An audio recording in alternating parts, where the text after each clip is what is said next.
On pole for his home race, it's Charles Leclerc in the Ferrari. He starts alongside the McLaren of Oscar Piastri. Then it's the second Ferrari of Carlos Sainz behind in third. He shares that row with Lando Norris in fourth. George Russell rounds out the top five. Max Verstappen, after a touch with the wall in qualifying, could only manage sixth. He's ahead of Lewis Hamilton. Then it's Yuki Tsunoda in the RB in eighth, ahead of Alex Albon in the Williams ninth. And Pierre Gasly rounds out the top 10 in the Alpine, ahead of his teammate Esteban Ocon in 11th. Daniel Ricciardo starts in 12th. Lance Stroll for Aston Martin is 13th in front of his teammate Fernando Alonso. Logan Sargent in the Williams is 15th. Sergio Perez with a lot of work to do in the second Red Bull, down in 16th, ahead of the Saubers of Valtteri Bottas and Zhou Guanyu.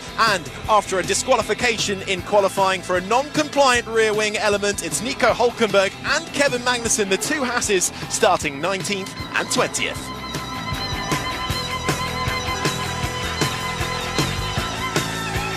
So formation lap then well and truly underway. Lando Norris has just emerged from outside the tunnel, downhill braking towards the Nouvelle chicane. Mark, what's happening on this formation lap at the moment? How are the drivers getting ready for the start? It's all about getting tyre temperature, brake temperature up to the required limit, so that means a little bit of weaving around. You see them doing a prescribed amount of burnouts as they start to approach the grid, and it's all very scientific. It's all about getting the tyres to exactly the right temperature window in which they generate the most amount of grip.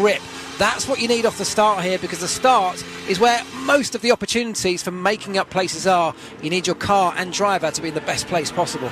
That's the voice of the former McLaren mechanic Mark Priestley, alongside myself, Harry Benjamin. We'll have Jenny Gow down on the ground for updates throughout this race. It's the Monaco Grand Prix live on BBC Radio 5 Live. We'll also have action from the French Open at Roland Garros later on 5 Live, and bring you updates of the Championship playoff final between Leeds and Southampton. That's over in Wembley. But if we rejoin the action here in Monte Carlo, Charles Leclerc already lining up in that pole position. Mark, he's on the medium tyre, but we've got a few out there starting on the harder tyre, the slower tyre. Yeah, the two Mercedes and Max Verstappen on the hard tyre, as opposed to the top four all on the medium. The medium tyre runners, we think, will run till around about lap 30, but if you're on the hard tyre, you can go much longer, hoping for a late safety car, maybe to around lap 50, and that might be your opportunity to gain places. Kevin Magnussen just making his way around the final corner now. Jenny?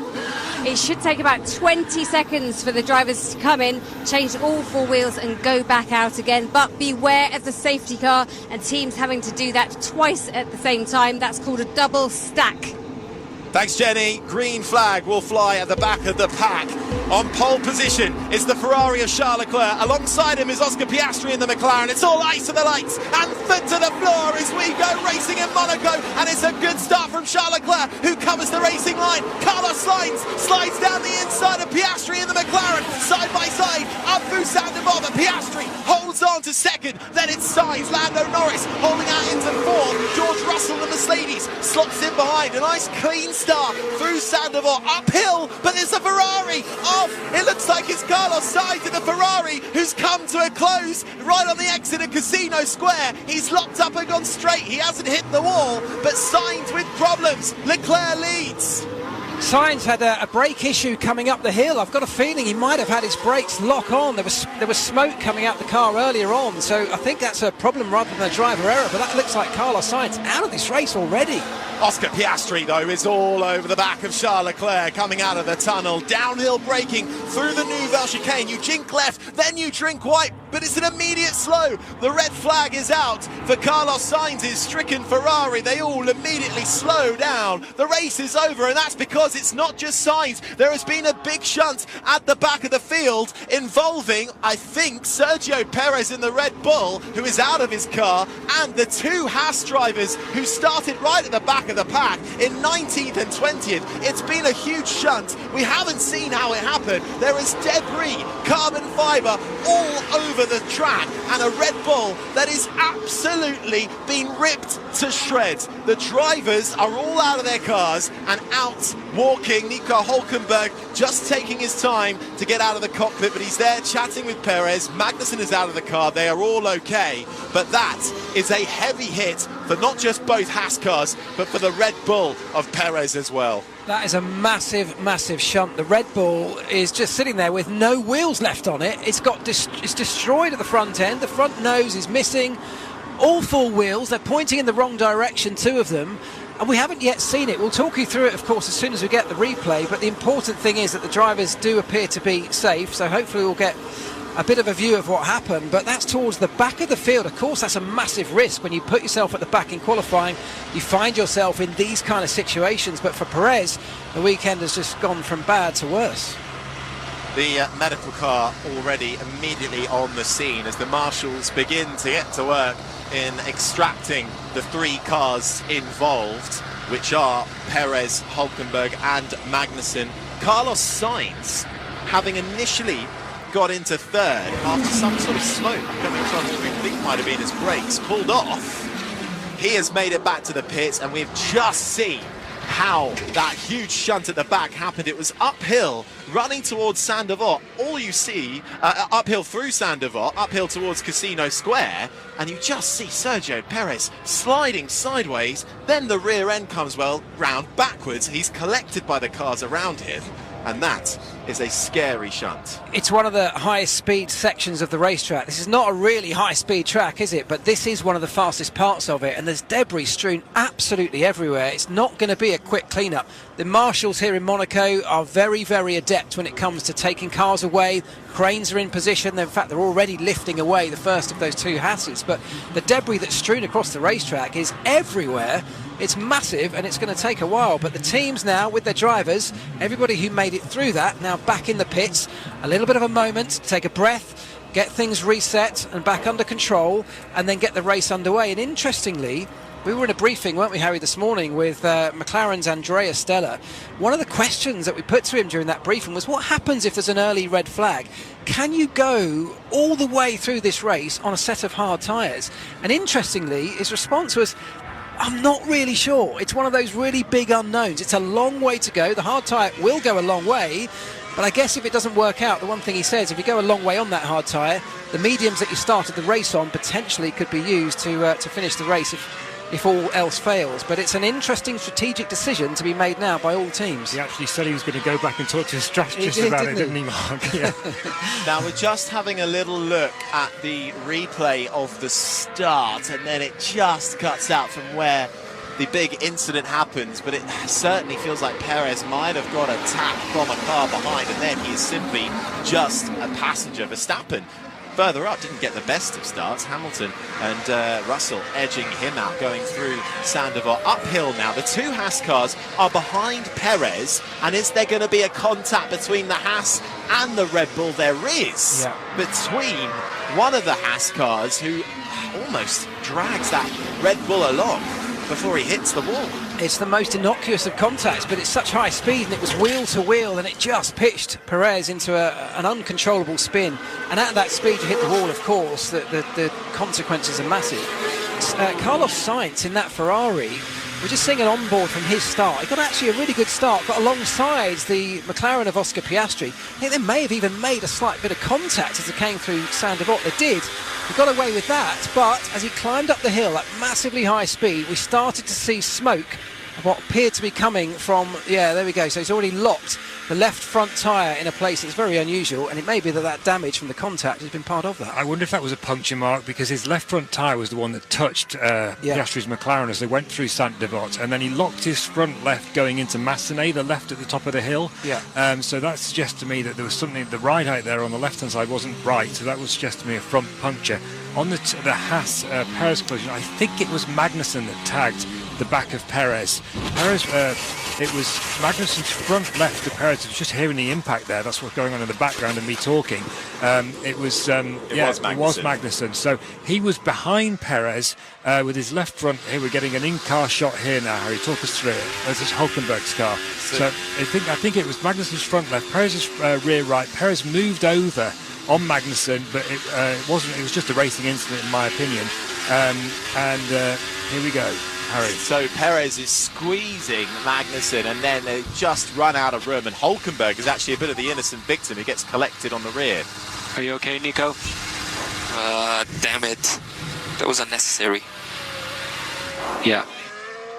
And that was Nico Hulkenberg's radio, who got a tap on the rear from Perez, and then that spun the Haas around, and suddenly he's facing his teammate the wrong way. Let's just raise a point here. Kevin Magnussen was involved in that crash. He's on 10 penalty points out of 12. If he gets any penalty points for causing that crash, which he might, because some people might argue that he could have backed out of that in such a narrow space when he obviously wasn't going to get past. There's another view we're looking at now from a Sauber.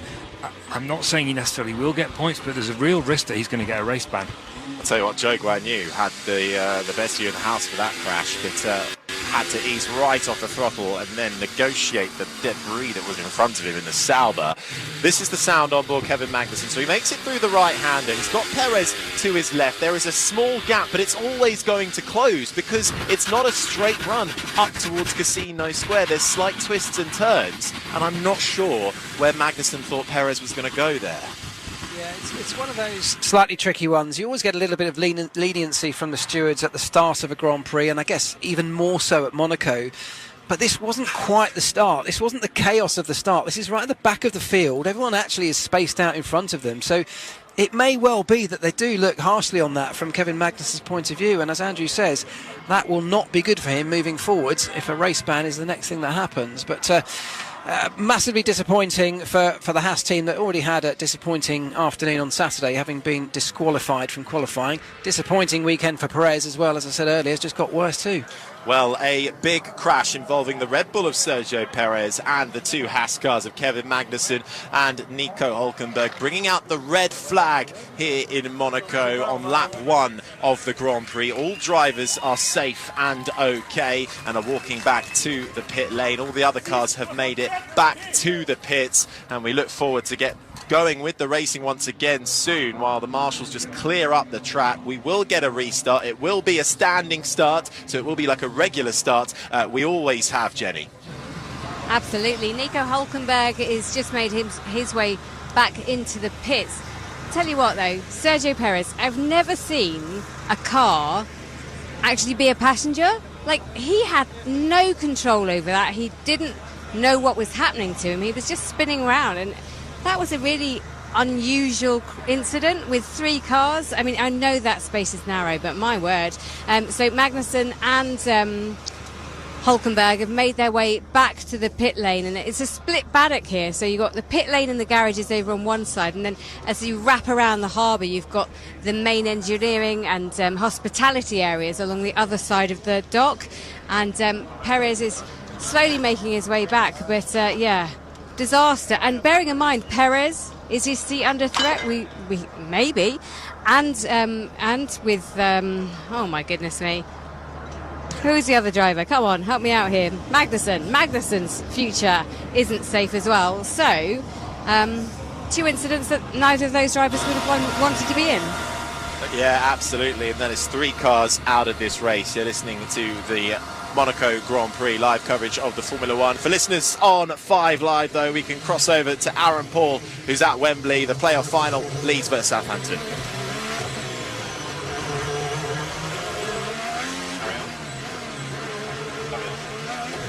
Here we carry on for our listeners elsewhere, and just to bring you up to speed with what else happened, Sainz did make it back to the pits despite stopping on the exit of Casino Square.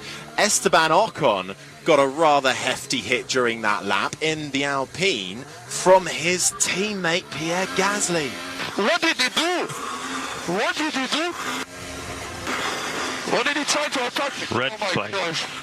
The whole car is damaged now. That's Gasly on the radio, who is absolutely furious at his teammate. That was coming into the right-hander of Portier, approaching the tunnel. Ocon on the inside, his rear left ends up on top of Gasly's right front, and up in the air goes Esteban Ocon, crashes back down. He's made it back to the pits, but that Alpine is back in the garage. Wheels are off, and it is up on the jacks as the mechanics take a look and see if they can repair any damage in time for the restart.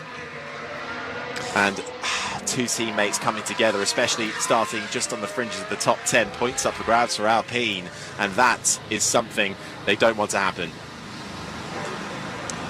Thanks, Aaron. Yeah, we'll continue with updates of the championship playoff between Leeds, Southampton from Wembley. We'll also bring you updates of the French Open Day 1 at Roland Garros. Live commentary of every session from 7:20 this evening on 5 Sports Extra on BBC Sounds as well.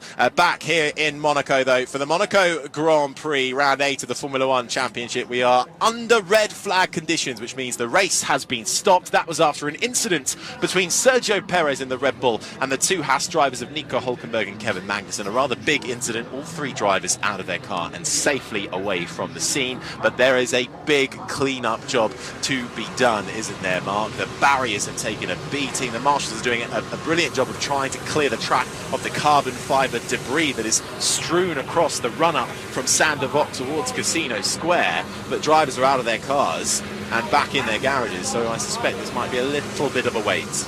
Well, the debris is, of course, one thing that's strewn across the track. The marshals are furiously cleaning that up. The barriers could actually be another issue here. The Armco barrier, in which Sergio Perez was catapulted into at high speed, has taken quite a hit. It's got some damage to it, and the race director, together with race control, will have to take a close look at that to decide whether it's still safe.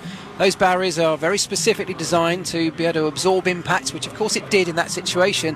They now need to look at it and say, well, in its current condition, now that it's damaged, can it still absorb that kind of impact if another incident was due to happen? So that'll be something they're looking at for sure. But at the moment, everybody else now back in the pits. Now, from a team perspective, you're starting to re-look at things like strategy. Do you need to change tyres? Is there an opportunity to change tyres here and try something different? Can you switch up the strategy that you were going to play out the race on and do something different? Given that we've already used one set of tyres, you can potentially go on to the other one, and maybe, just maybe, it's a real unknown because no one's gone anywhere near this length of distance in practice. Can you get to the end on a set of hard compound tyres? That's going to be the question that every team up and down the pit lane is asking themselves. And that's the voice of the former McLaren mechanic Mark Priestley alongside myself, Harry Benjamin. And we are under red flag here in Monaco after an incident between Perez, Hülkenberg and Magnussen. All drivers okay, but the track needs a hefty clean-up job. On the initial start, Charles Leclerc's Ferrari started from pole position and kept the lead of this race, Jenny, ahead of Oscar Piastri, but he's going to have to do it all over again. I know, and the team, I thought he kept the position. Can you hear me? Yeah, we still got you, Jen. We still got you. We still got you. Someone has very kindly just given me an ice cream. Oh, so, I see how the other half lives. That is how the other half live. You should be down here in the pit lane. It's very kind of them. Thank you, Mercedes. So I just... Charles was doing... I could see he was nervous at the beginning, and it's not often that you get several contacts of eyes with a driver. They're normally quite focused and just concentrating on what they normally do, and he met my eyes a couple of times, but then he focused, and as you say, he's going to have to do all of that again, go through the processes. How do these drivers address that? And Mark, how can the teams help them right now?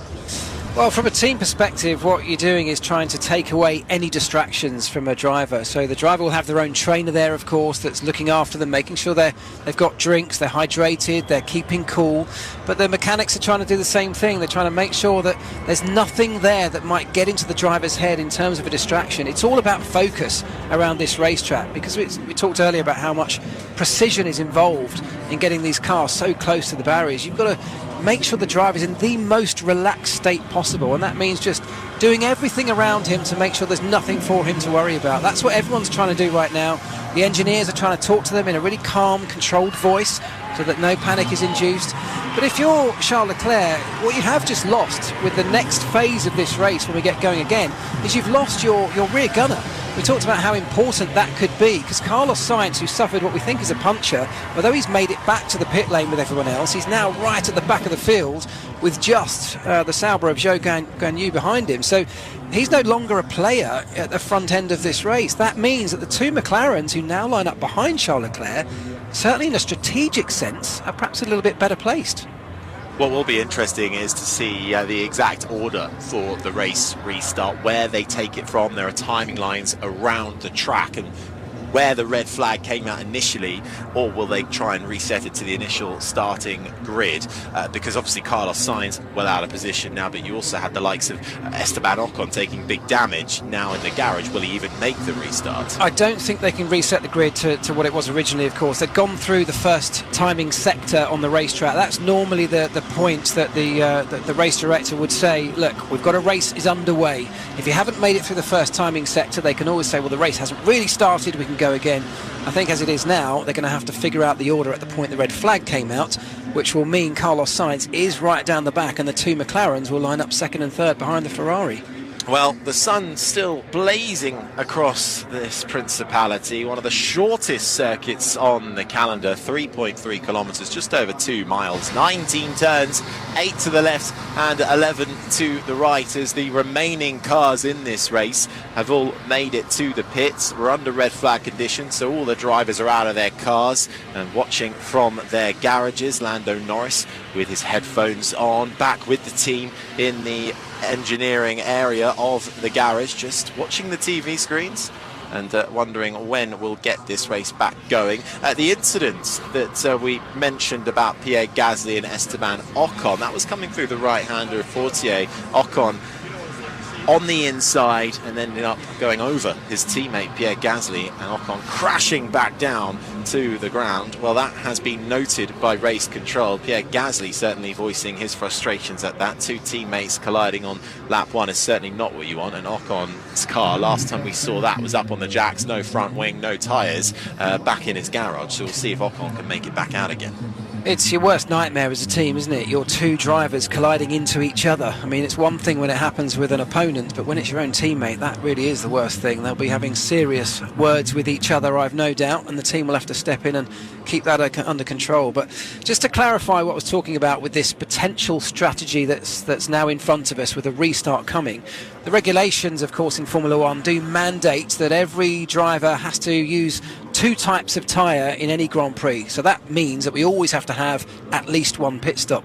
Now that we've had the red flag and we're going to get a restart, that rule effectively goes out the window. They can change tyres now if they want to, and they can then run the race. So you can think slightly differently about the strategy from this point on, as opposed to the way you might have looked at it ahead of the initial Grand Prix start. So lots of furious work and data wrangling going on up and down the pit lane, people looking at simulations as to how far they think that tyre will go, and it is going to be predictions, because as I said, the practice runs, I think McLaren was saying this morning, the longest practice run they actually did on Friday on the hard tyre was about 8 laps.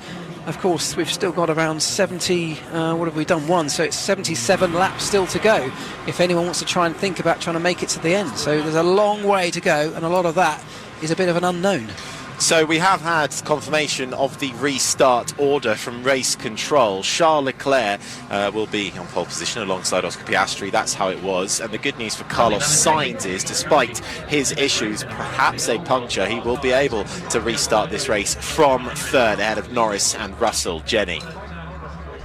Yeah, I was speaking to Pirelli earlier on, and they thought that it wouldn't be possible to put on a hard tyre now and go to the end. We were all talking about a lap 1 incident because, I mean, it's Monaco, and they didn't think it was possible, but temperatures are slightly different from Friday. As you said, no one did a real long run, so I think these engineers and mechanics are going to be a bit into the unknown and just, like you do in Monaco, have a gamble.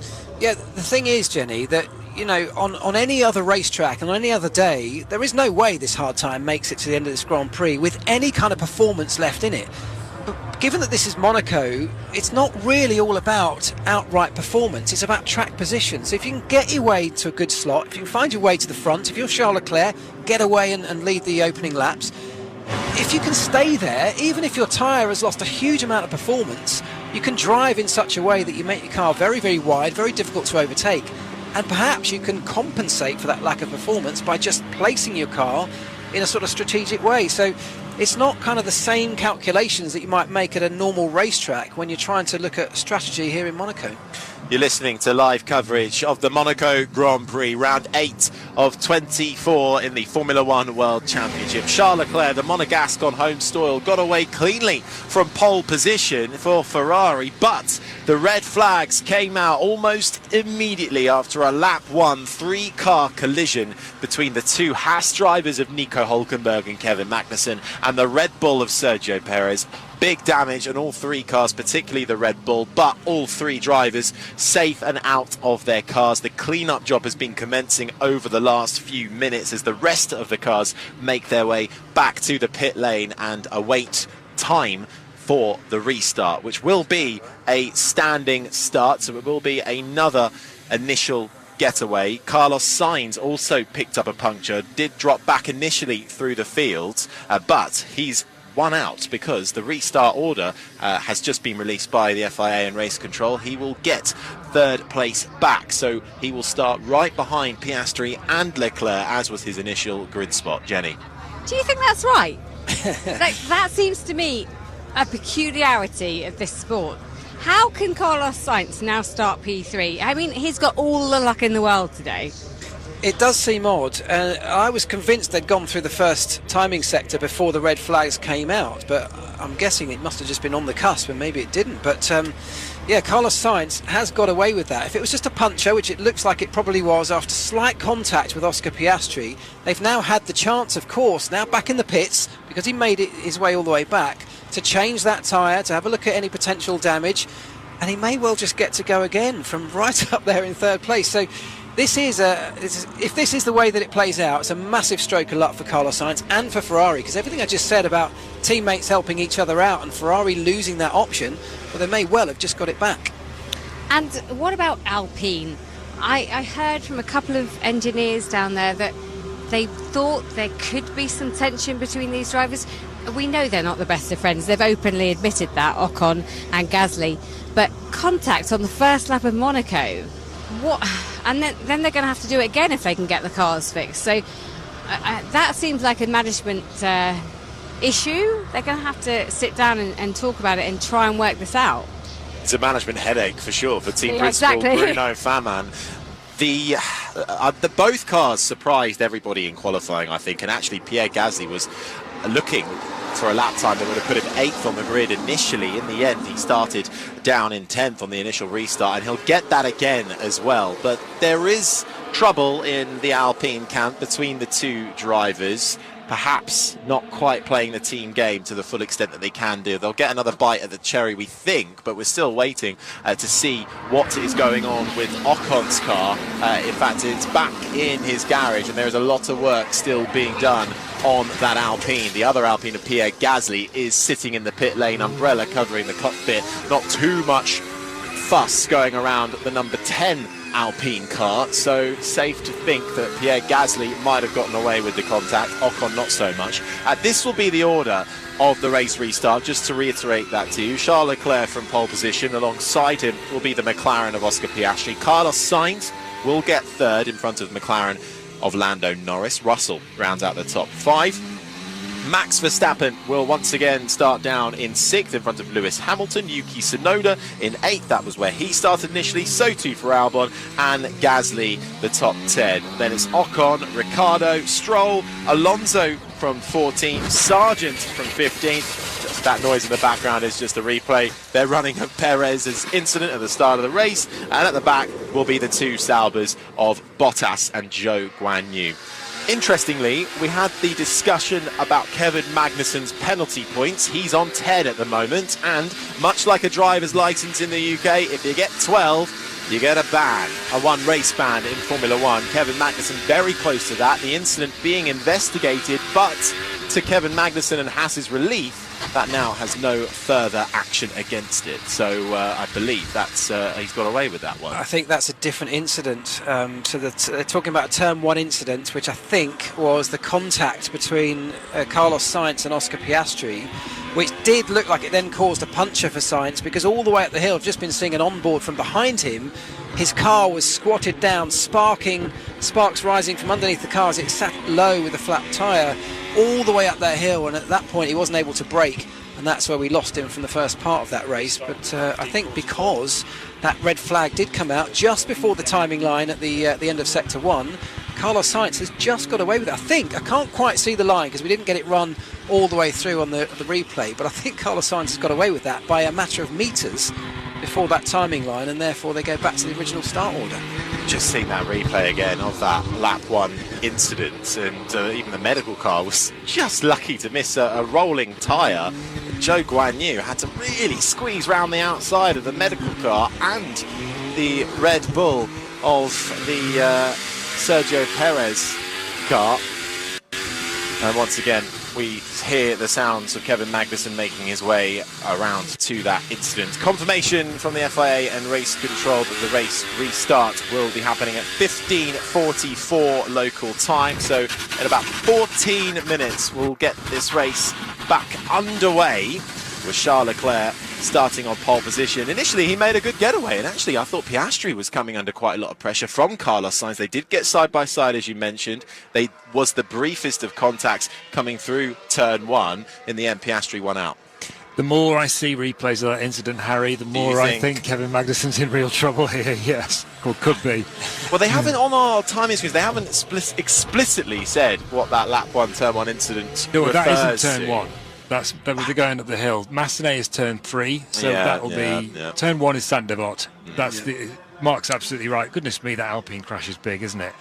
I can't quite work out what's happened at the beginning to cause that, because they've gone through the corner side by side, haven't they, Ocon and Gasly?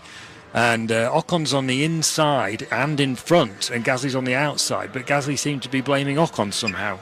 Not quite sure how that's gone on, how he thinks that. Here's a racing driver after all. They tend not to. Here's some radio from Hamilton. Red flag, keep Delta positive. So staying in the fast. Told you guys.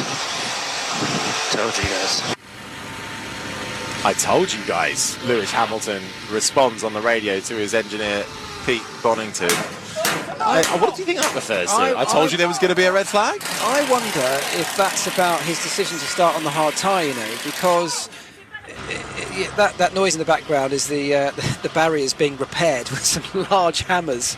I wonder if Lewis Hamilton's referring there to that decision to go, an alternate strategy in that initial start compared to the top 4.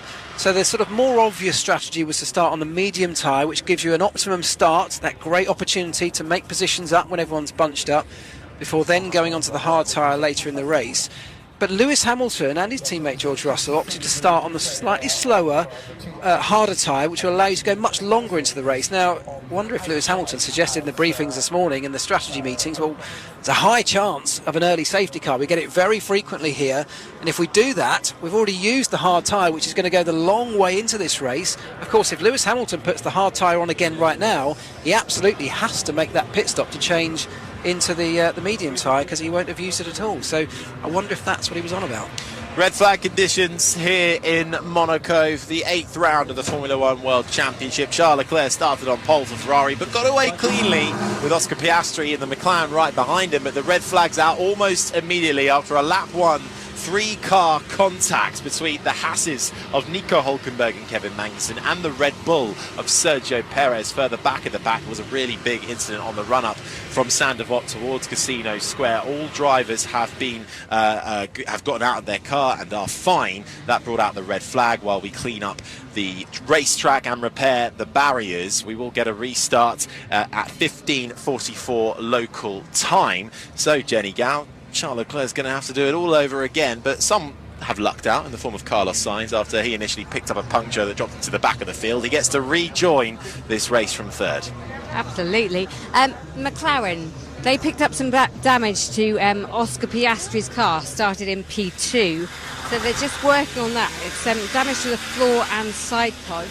And this brake and barrier repairs under red flag conditions. Is everybody okay? Everybody is fine. Carlos had a puncture. Got Charles Leclerc on the radio there, and now we have Piastri.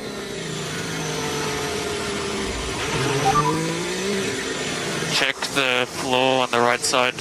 Had some contact. Is everyone okay in the crash? I believe everyone is okay. Piastri on the radio. Speaking of that damage, Lando Norris in the McLaren next up. Is everyone okay? Everyone's okay. Quite a few cars are out. Lando Norris all asking the same question just as they were coming out of the tunnel into the downhill braking zone of the Nouvelle Chicane. That was Leclerc, Piastri and Norris. Jenny. So just a reminder, the race will restart in 10 minutes time here in Monaco. Drivers starting to get helmets on, starting to consider getting back into their cars. I tell you what, it's the hottest it's been here this weekend, and I think these drivers are a bit hot and bothered. Certainly the Haas drivers are a bit hot and bothered. Nico Hülkenberg and Kevin Magnussen have made their way back to the media panel. Just try and find out exactly what they're saying. But neither of them look too impressed with each other at the moment. And typical racing driver. It will be a standing start. Valtteri Bottas, his engineer, telling him it will be a standing start, and Bottas will go from right at the back, 16th position in this race, only ahead of his teammate Zhou Guanyu. The two Saubers have been off the pace all weekend long, really struggling. The confidence in that car and tyre issues as well for both of the Sauber drivers languishing at the back. But three cars out of this race then. Sergio Perez in the Red Bull, Nico Hülkenberg in the Haas, and his teammate Kevin Magnussen. We await to see the outcome of that investigation between those three. And we await to get the start of this race in just a few more minutes' time. So a good time then to head over to Russell Fuller for an update at Roland Garros.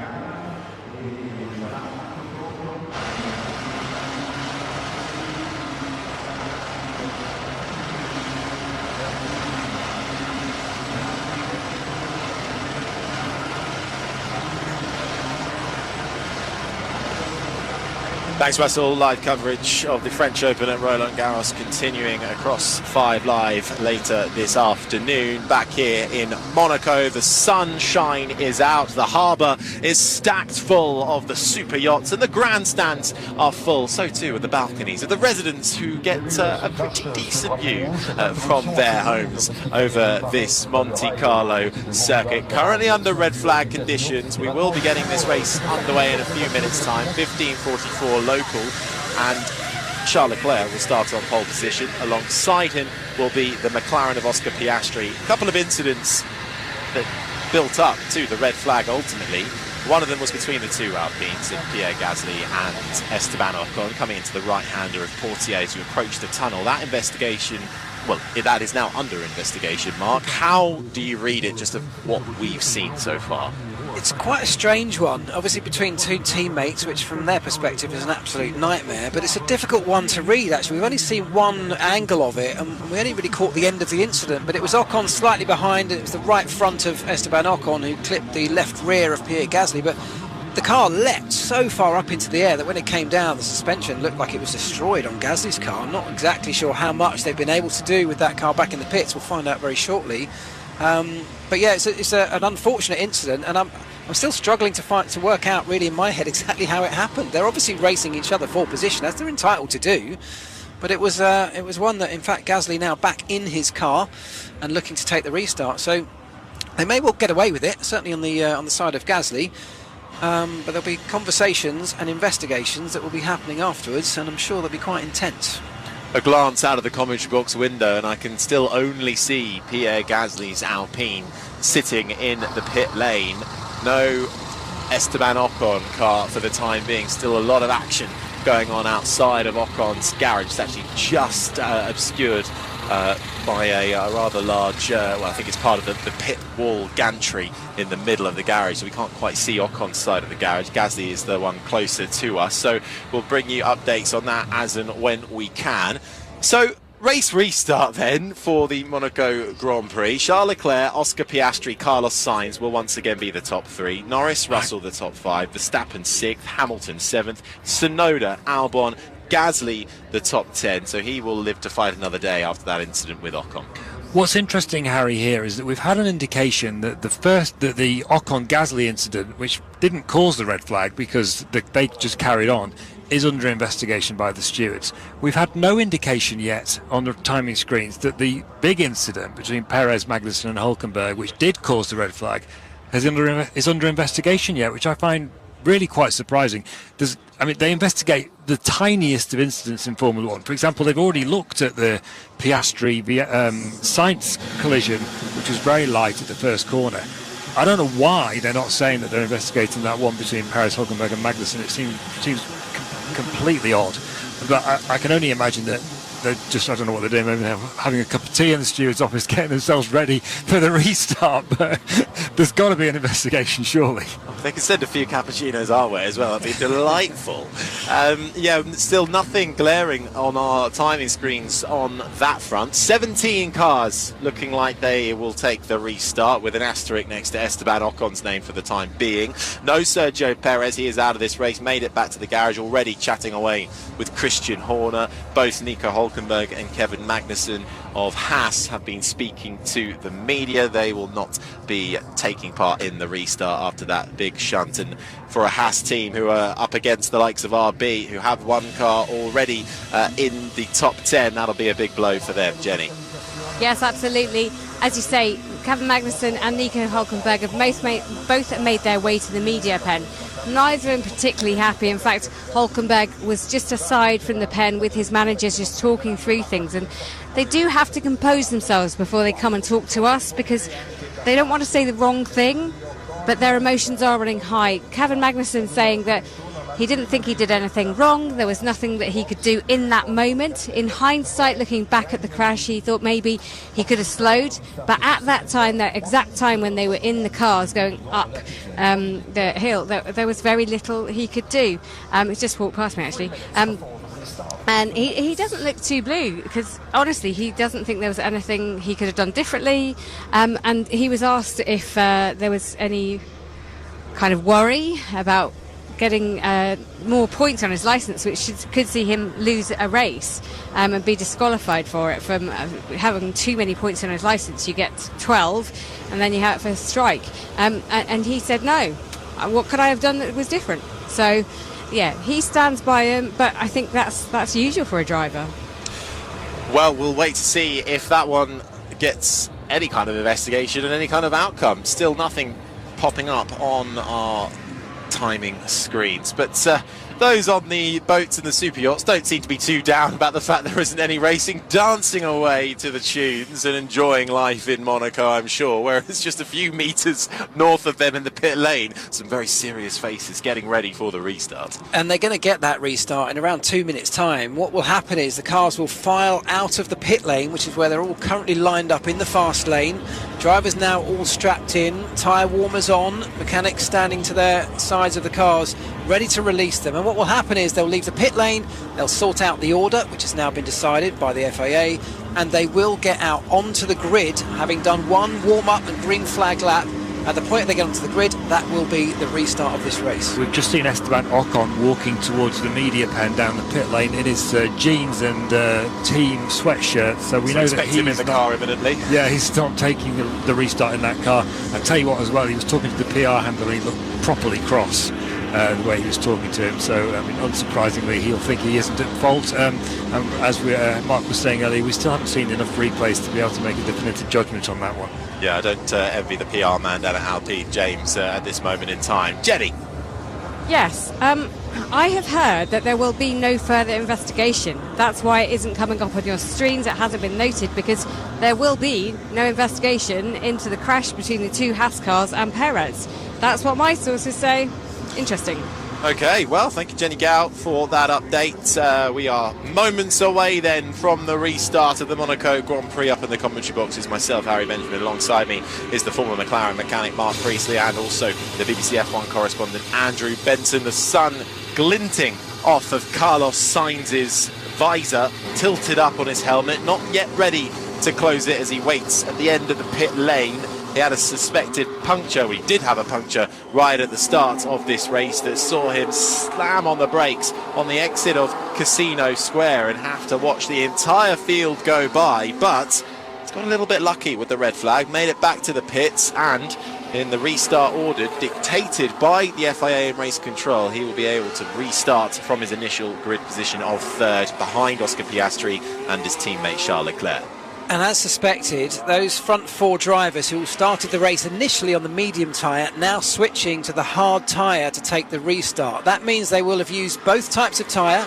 That means, in theory at least, they don't necessarily need, under the regulations, to make another pit stop. Of course, the Mercedes, the two Mercedes of Russell and Hamilton, and Max Verstappen started the initial race on the hard and are now essentially forced to take this restart on the medium. Now, it'll give them a great amount of grit off the start. That's a good opportunity for them to make places forward this time around. But it does mean that they are absolutely bound to make that pit stop, because they won't have used the, they will have used the other tyre, but they won't be able to run very long into this race in the same way that the top four will. So, interesting this one, isn't it? It's going to be a really interesting one to see how this strategy plays out and just how far that hard tyre is able to go. Well, this is the sound of the Mercedes of Lewis Hamilton weaving out of the exits of the tunnel, downhill braking towards the Nouvelle chicane, trying to get heat back into his tyres as he retakes the start of this race, which will be a standing start. So the front four drivers have switched off their medium compound tyres and put on the harder tyre. It is mandatory to change your tyres at least once in a Formula 1 race, and thanks to the red flag they have been able to do that on the cheap as they now slowly back up through Anthony Noakes, the final corner, and approaching the grid. But I tell you what, Mark, the Sauber of Zhou Guanyu is still only just coming through the tunnel. They're going to have a long wait on the grid. Yeah, they really are, which of course means temperatures start to rise, and so do tensions, and the pressure starts to build for those on the front. Let's hear from Lando Norris. Tyre information, Lando. The Ferrari's on the hard. We think the Mercedes and Verstappen are on the medium. So that was Norris being informed of the tyre situation. His teammate Oscar Piastri picked up a bit of damage to the floor in the early stages of lap 1.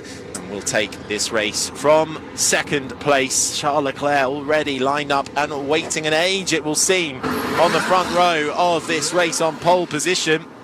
And no Esteban Ocon in the Alpine, no Perez in the Red Bull, no Hülkenberg in the Haas, no Magnussen in the Haas. There will be 16 cars who take the restart of the Monaco Grand Prix. It's the two Saubers at the back. Charles Leclerc on pole position. Oscar Piastri alongside. It's all eyes to the lights and foot to the floor as we go racing once again in Monaco. Down towards Saint-Denis. Leclerc covers off that inside line. Piastri with a much cleaner line through turn 1. Sainz can't try and find his way through, but it's Russell hounding the inside of Lando Norris as they make their way uphill towards the casino, through the left-hander as it arcs left, then right. It's Leclerc who leads the way from Piastri. Sainz in third. Norris still in front of Russell, who has a little look down the inside of Mirabeau, but no way through there. Leclerc into the hairpin leads this race. Yeah, so halfway round that first lap, and this is exactly the way that Charles Leclerc wanted it to play out. It doesn't matter how he did it, but he got in front and he stayed in front, and now he has the opportunity to control the pace of this race. And I suspect that pace is going to end up being quite slow. If you're on the hard tyre, which the Ferrari now is, with a potential to go all the way to the end, an unknown I know, but a potential at least, if he's going to get there and save having to go into the pits to lose that time in the pit lane, he needs to manage this pace, and it might end up being quite a slow pace. We'll see how it plays out. Through the swimming pool section as you thread the eye of the needle. Huge speeds here. You can get up to 284 kilometres per hour, and round the final corner. Uphill braking, slightly off camera as you make your way then downhill right over the crest of Anthony Noakes, back onto the start-finish straight as Charles Leclerc embarks on lap 4 of 78 of a restarted Monaco Grand Prix after a big crash on lap 1 between Perez in the Red Bull and the two Haas cars of Hülkenberg and Magnussen saw the red flag come out. It's Leclerc, Piastri, Sainz the top 3, Norris, Russell the top 5, Verstappen in 6th in front of Hamilton, Yuki Tsunoda is 8th ahead of Alex Albon and Pierre Gasly holding on to the final point in 10th. Lance Stroll and Fernando Alonso just outside the top 10 in 11th and 12th. Then it's Daniel Ricciardo, Valtteri Bottas in 14th, Logan Sargent 15th, and Zhou Guanyu, the last runner in the field, 16th, with also no Esteban Ocon after a collision with his teammate on lap 1.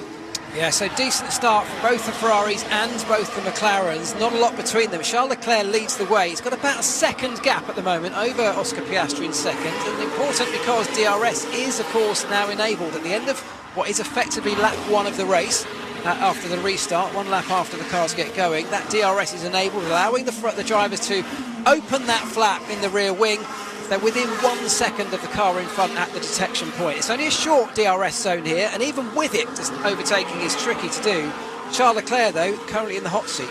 So let's just put a bit of perspective on this. Charles Leclerc has just completed his second lap of the race, and he's done it in 1 minute 22.6 seconds. That's 12 seconds slower than pole position. 12 seconds. The fuel load weight accounts for about 2. So he is managing his tyres in the extreme in the attempt, it's pretty sure I would say, to try and get them to the end of the race, as is Piastri, Sainz and Norris. And then behind them, Russell, Verstappen and Hamilton will be thinking, that producer Paddy clipped that up immediately. I'm sure we'll get a radio message that sounds exactly like that shortly from one of those drivers. But that's exactly what I was talking about. Charles is the guy that has the opportunity to control this pace, and you're right, the guys behind them will be desperate to try and find a way past. They know they've got way more pace than that, but if Charles Leclerc wants to hold them all back with a potential of trying to get to the end, that's exactly what he's going to do. Well, this just getting a look now at the race restart, and in the terms of the top 3, compared to the initial start, Sainz not as close to the inside line of turn 1 for Piastri. So it was as they were through Sandoval, up through the hill as they rise up Beau Rivage, through Massenet, the left-hand arc, then Casino Square as you turn right on yourself, downhill then towards Mirabeau, and it was much cleaner than the first time around. And a decent start as you hear the sounds of Fernando Alonso. Makes his way around the outside through Sandoval, slots in behind his teammate still. So good getaway from him, still down in 12th though. Valtteri Bottas managed to pick off Logan Sargent on the restart. He's now in 14th spot, is the Sauber driver. No points up for grabs outside of the top 10. It's 25 points for the win, currently going the way of Charles Leclerc, who just sets the fastest lap of this race, a 1:21.7. 1 point for the man who finishes in 10th spot. That currently belongs to Pierre Gasly. Okay, so I've got some clarity on the incident, what they've been talking about. George, no need to stick this close to Norris. Just manage these tyres at this stage. This is the only opportunity. That's George Russell on the radio being told to manage his tyres behind Norris, but he doesn't quite agree with his engineer. Is this the only opportunity that Russell can find to make his way and try and get through on Lando Norris, or at least cause Norris some trouble with his own management of the tyres? They're currently in 4th. That's Lando Norris on the hard tyre, George Russell on the medium tyre. Andrew, just to go back to that clarification from the FIA Race Control. Yeah, so I think, so the clarity is that you are absolutely right as it happens, Gary. The lap 1, turn 1 incident that was referred to, sorry, Harry. The lap 1, turn 1, I was thinking of Gasly, I think.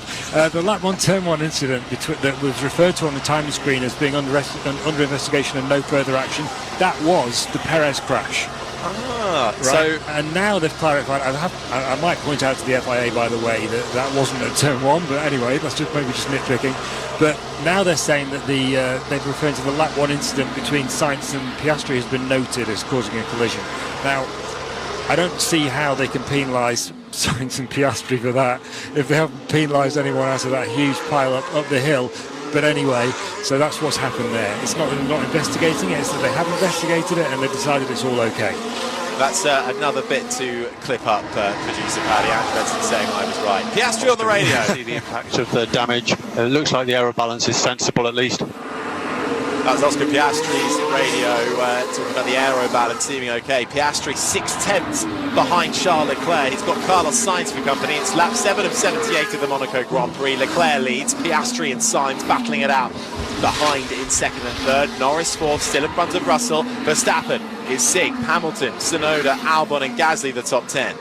Just going back to that radio message we heard with George Russell and his engineer, the engineer talking about no need to stick right up behind the gearbox of Oscar Piastri. The reason he's saying that, of course, is that when you're behind another car, you do get into this turbulent air. Let's see if again. Let me know if you want me to manage everywhere or just 3, 4, 5. If I continue at this pace, we're going to open a pit stop for them. So that was exactly what I was about to say here, right? Because George Russell is thinking, well, look, we're on the medium tyre, they're all on the hard tyre. They've got way more options in terms of how far they're able to go in this race. When you get to the two Mercedes and Verstappen, they're on the medium tyre. It's no way that that's going to get to the end of this race. It may be that the hard doesn't either, but the medium definitely won't. So if he does push now, there's an opportunity to use that pace on the medium tyre that might be faster than the hards and the cars in front and try and get an overtake done.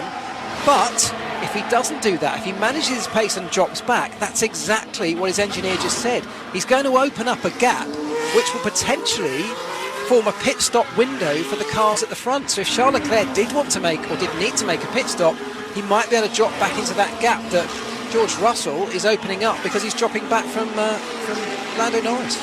Yeah, still a bit of strategy to play out here in Monaco to see exactly how the teams can manage till the end of this race with 70 laps still to go. It's Charles Leclerc who leads now 1.1 seconds clear of Oscar Piastri, who just set the fastest lap time. Carlos Sainz, though, is right behind him in third, and he steals that fastest lap time away just over the line through the right-hander. Uphill now through Sandebot, then Beau Rivage, a slight kink to the left, then you curve left through Massenet, the casino to your right as the drivers then turn right and head downhill towards Mirabeau as they snake their way following the racing line, downhill right-hander through Mirabeau, then the braking zone comes for the hairpin, the Lowe's hairpin, the hotel hairpin, whatever you want to call it, round the left-hander, then it's through the right-hander that approaches Portier, and that leads you into the tunnel as you head from the sunlight into the darkness.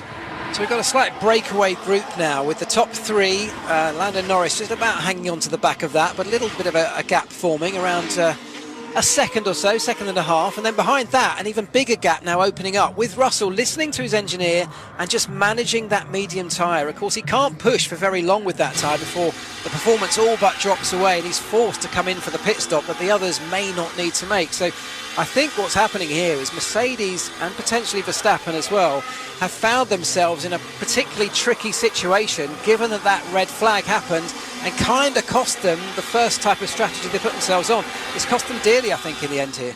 Lap 10 of 78, and the fastest laps are being exchanged every lap between either Leclerc, Piastri or Sainz. Piastri currently holds it. He's in second, 8/10 behind Leclerc. Sainz is third, Norris fourth, Russell is fifth. 4 cars out of this race. The 2 Haas drivers of Nico Hülkenberg and Kevin Magnussen, the Red Bull of Sergio Perez, and the Alpine of Esteban Ocon, Jenny, after an incident with his teammate. You've been speaking to him. What did he say? Yeah, his tall ranger figure looming over me with his baseball cap on and his jeans. This isn't the way he wanted to finish the race. He said he was surprised. It was such a long race, or it should have been such a long race, that it all came to an end in lap 1. He said it was just an unfortunate incident. So he is actually being quite reserved in this. And obviously the question was, are you okay? Because it was actually quite a big impact, and those cars aren't built for impact, are they? But he said, yeah, he's fine. Thanks, Jenny. Also popping up on Ocon from the race control is that he has been awarded a 10-second time penalty for that collision with his teammate Pierre Gasly. Of course, he's no longer in the race, Andrew. How will that be implemented? So the FIA have said they're going to convert it into a grid drop at the next race, which is in Canada in 2 weeks' time. And I would imagine they haven't said, but it'll probably be a 3-place grid drop. I would think. Charles Leclerc leads this race, lap 11 of 78, in front of Oscar Piastri. Sainz is third, Norris fourth, Russell fifth. Here's Verstappen in sixth on the radio. I'm not entirely sure why Russell's going so slowly. He's just giving them a free pit stop gap eventually.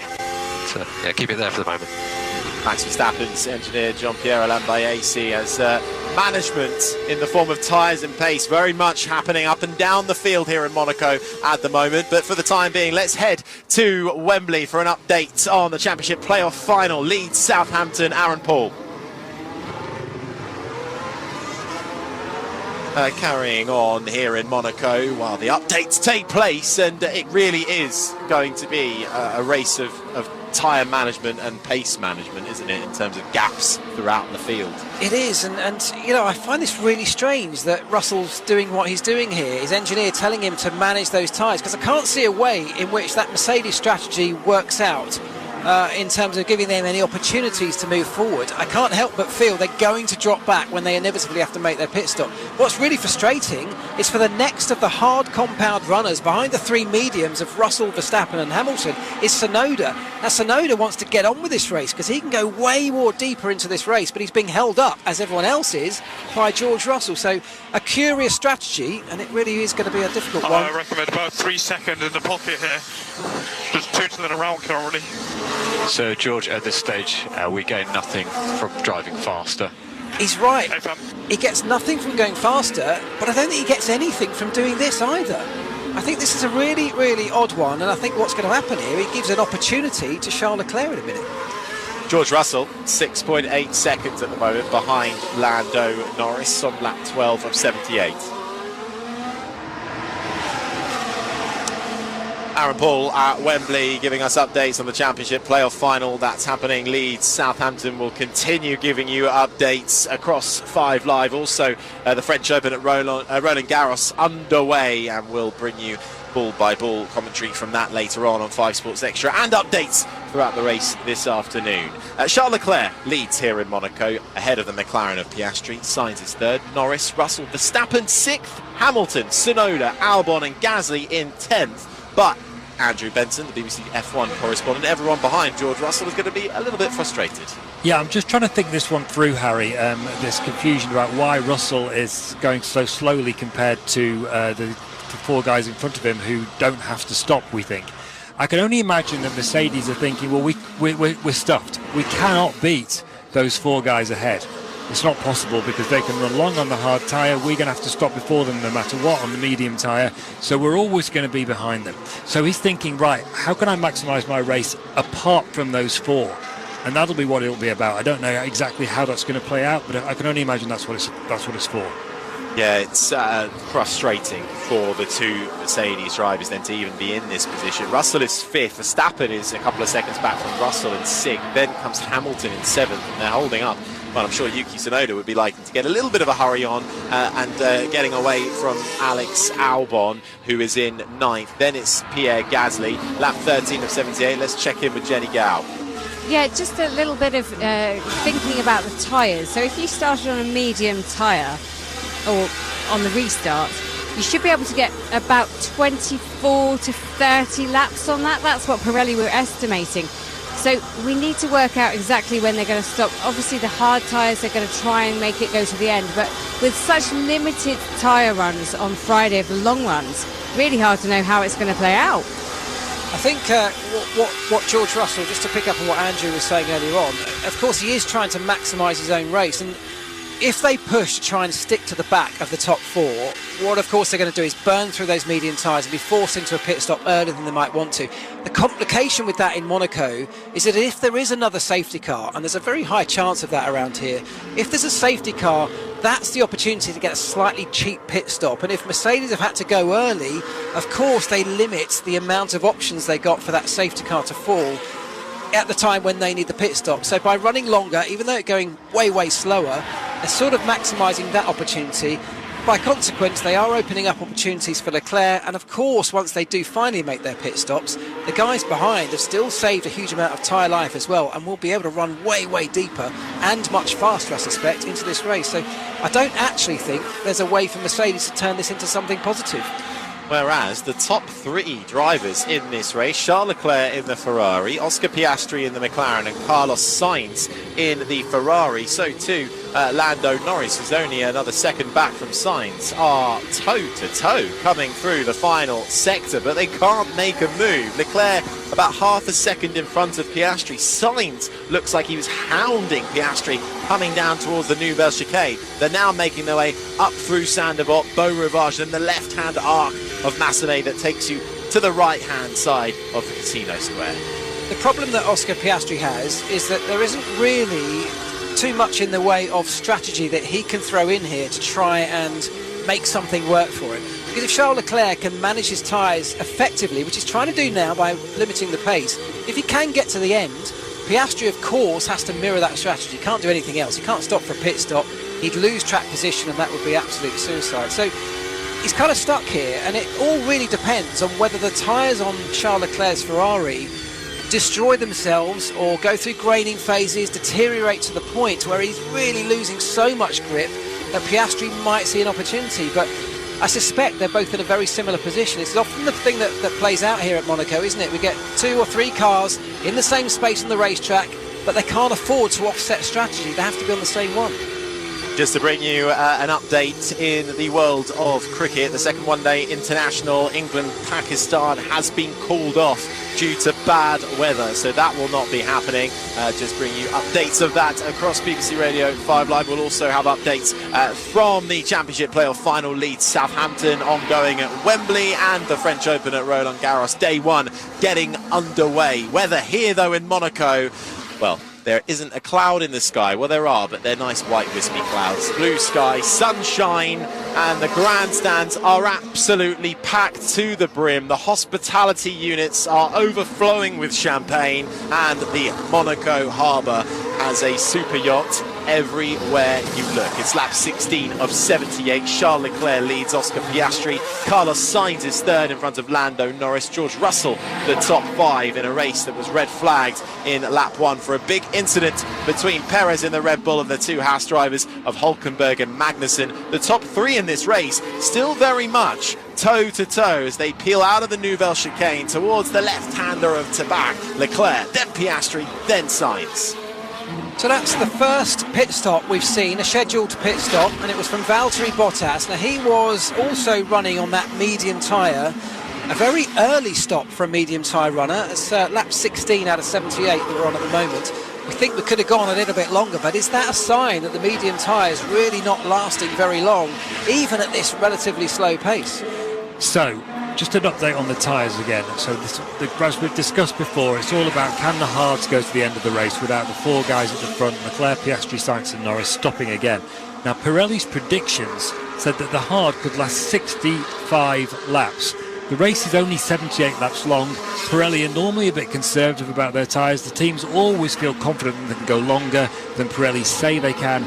So I think these guys, these 4, Leclerc, Piastri, Sainz, Norris, will get to the end. That would be my prediction now, now. And that's what we said earlier, Andrew, isn't it? That you can do that even though you may have lost a huge amount of performance around here. You can just park your car in a position that it can't be overtaken. You might have a limited amount of grip, a limited amount of performance from those tyres by that point in the race, but if you can hang on to it, if you can keep it on the racetrack, you'd still rather do that than lose so much time by diving into the pits.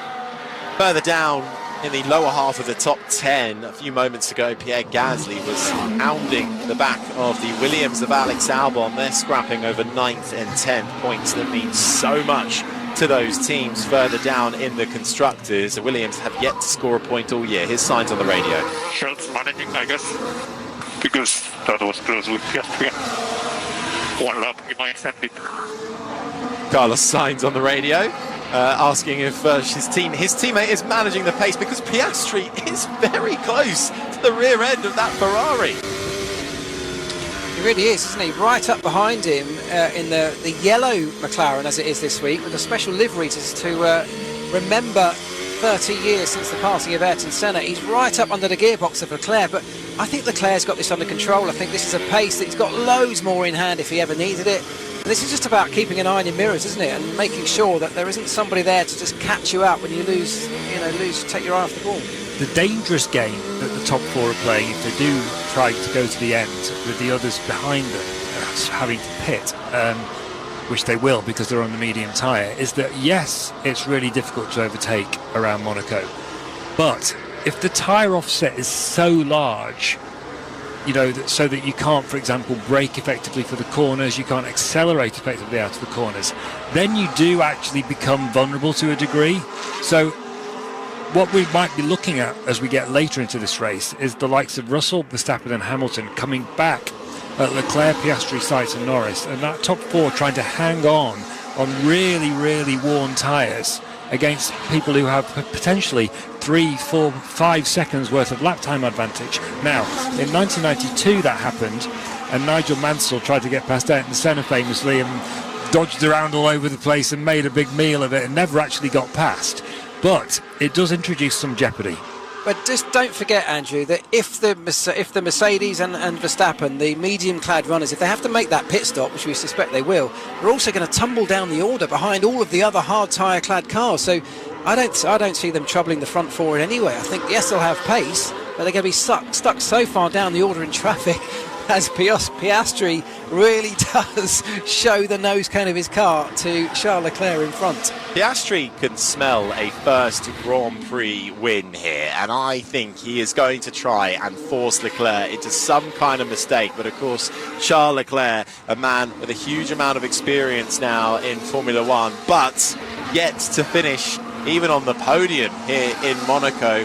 Now 3 times a pole sitter, trying to convert it for the first time to the win. Leclerc with a 7/10 gap to Piastri in the McLaren behind. Then comes Carlos Sainz. Lando Norris is 4th. George Russell 5th. Verstappen in 6th ahead of Hamilton. Then it's Tsunoda in 8th for RB in front of the Williams of Albon 9th. And Pierre Gasly currently rounds out the top 10. Just outside is Stroll, Alonso, Ricciardo, Sargent and Joe.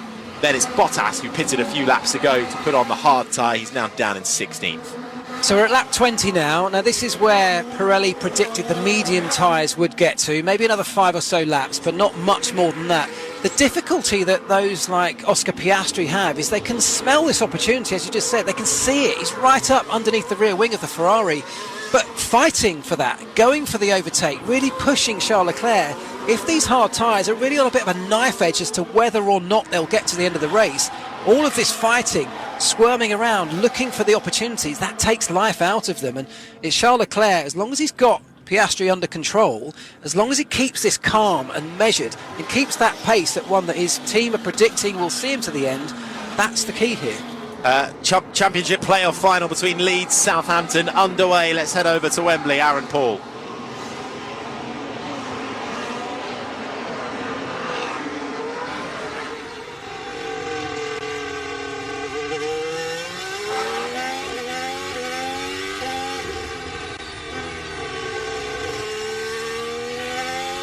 Continuing live updates of Leeds Southampton from Wembley throughout the rest of the afternoon on BBC Radio 5 Live. This is lap 21 of the Monaco Grand Prix. Up in the commentary box alongside myself, Harry Benjamin, is the former F1 mechanic Mark Priestley, the BBC F1 correspondent Andrew Benson. Down on the ground will be Jenny Gow. Charles Leclerc has been leading this race from the start, despite a red flag restart. Charles Leclerc ahead of Oscar Piastri in the McLaren. Then it's Carlos Sainz in 3rd, Norris is 4th, and George Russell is 5th for Mercedes. It's round 8 of 24 in the Formula One calendar. The red flags came out initially on lap 1 due to a big incident between Sergio Perez in the Red Bull and the 2 Haas drivers of Nico Hulkenberg and Kevin Magnussen. All 3 drivers safe and out of the car, but a big clean-up job needed while we waited to get back underway. We did get a standing start restart, so Leclerc getting away from pole second time around,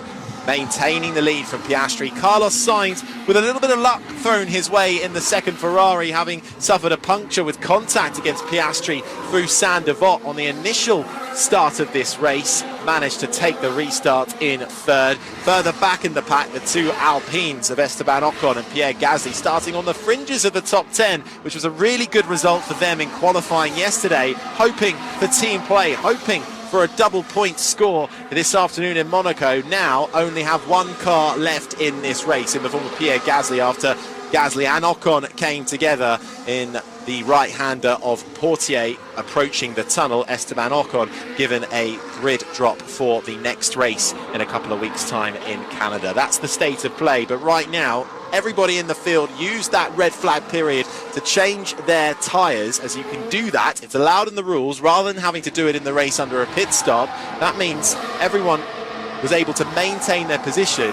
But what it does mean is that now, up and down the field, drivers are managing their tyres, they are managing their pace as they try and get to the end of this race. On lap 22, we've got to go to 78 without pitting. Yeah, and importantly, we've got a mixture of tyres on the cars right now, because there was a mixture on the initial start. We heard Lewis Hamilton talking about maybe complaining towards his team. I told you so. I told you we should have maybe started on the hard tyre, I think is what he was suggesting, because it hasn't worked out well for Mercedes. They, together with the Red Bull of Max Verstappen, are on the medium tyre with everyone around them on the hard, potentially able to go to the end. If those three medium-shod cars have to stop again, what about this? We heard Alexander Albon on the starting grid ahead of the initial start talking about starting in P9. He'd be really happy to stay and finish where he is. What about if those three medium-clad cars have to drop back with a pit stop? What about if Albon's able to stay out on the hard tyre? He could be up as high as 5th or 6th. Really benefit Yuki Tsunoda as well. He was just in front in 8th. Tsunoda off the back of some very good results. A 10th place finish in Miami. That was a qualifying. Yuki Tsunoda a 9th place finish. 7th place finish, got there in the end in Miami, then followed that up with a 10th place finish in Imola last time around. Alex Albon, on the other hand, yet to get a point on the board for Williams as it currently stands. Lap 23 of 78 here in Monaco. Let's get some rugby league action. Matt Newson.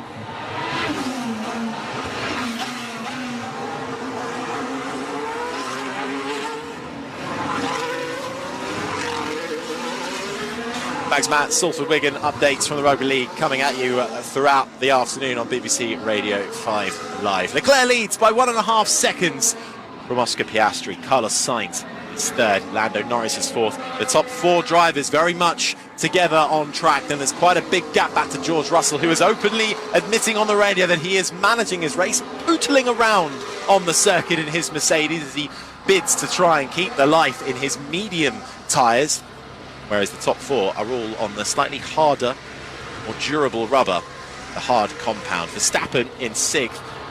We don't say it often, have we, in the last 2 years? Anonymous race from Max Verstappen in 6th. Hasn't moved up a place. I know it's Monaco, qualified 6th. We've documented his issues throughout the weekend with the Red Bull not liking the curbs and the bumps around here. He's 1.4 seconds back from Russell. He's 3.5 seconds clear of Hamilton, very much in his own race down in 6th. Yeah, well, he's in the same boat as the 2 Mercedes on that medium tyre. And of course, if you look at the initial start of this Grand Prix, down in 6th place, if you're a Max Verstappen in a Red Bull, yeah, you could roll the dice. You had nothing really to lose. It was unlikely you were going to be able to move forward on the same strategy as those around you. So why not, when the rest of them go on the hard tyre, you take a gamble and start on the medium. But because of the red flag, for all the reasons I explained earlier on, that just hasn't worked out for him. So he's now stuck in no man's land in the same way the 2 Mercedes are. He's really going to struggle to do anything, I think, in this race. And actually all focus now on the top 4, that's the 2 Ferraris and the 2 McLarens, and just how far can they get these hard tyres into this race. That 25 of 78 of the Monaco Grand Prix, which is, the word iconic is bandied around quite a lot in Formula 1, but the Monaco Grand Prix certainly is. We go by corner names here in Monaco, not so much numbers. You've got Saint-Devote, you've got Mirabeau, Portier, Casino Square. You've also got Rascasse, which is where you can find all the bars and where you can also find Jenny Gow. What are you alluding to and insinuating? I'm just here merely watching the cars go by and watching the boats as well bobbing along, all the grandstands full. Just an update that Perez collision at the start of the race with the 2 Haas cars. There was a cameraman caught up in that incident, a photographer. He has been taken to the medical centre just to check he's okay. Apparently no open wounds, but just a bit of housekeeping really, and hopefully he'll be absolutely okay. The noise you might have just been able to hear with the top 4 cars going through, it seems like an age until the next lot of cars go. 5 is George Russell, and he's only now going through Rascasse, followed by Max Verstappen, who I think is complaining about being a little bit bored. A little bit bored? Never. You're in Monaco. You can't be bored. It's lap 26 of 78. 1.5 seconds is the gap between Charles Leclerc, who leads this race for Ferrari, ahead of Oscar Piastri, and it is a brilliant spectacle, Monaco, to behold. Just even from the setup of the track, it uses public roads, but it takes 6 weeks at least to set up, and then a further 3 weeks to take down. So really, you're talking a couple of months to get this race up and running, as Aston Martin's Fernando Alonso, who's stuck down in 12th at the moment, is looking for a change of plan when it comes to his strategy. But we're on lap 26 of 78 of the Monaco Grand Prix. Leclerc for Ferrari leads Piastri, Sainz and Norris the top 4. Aaron.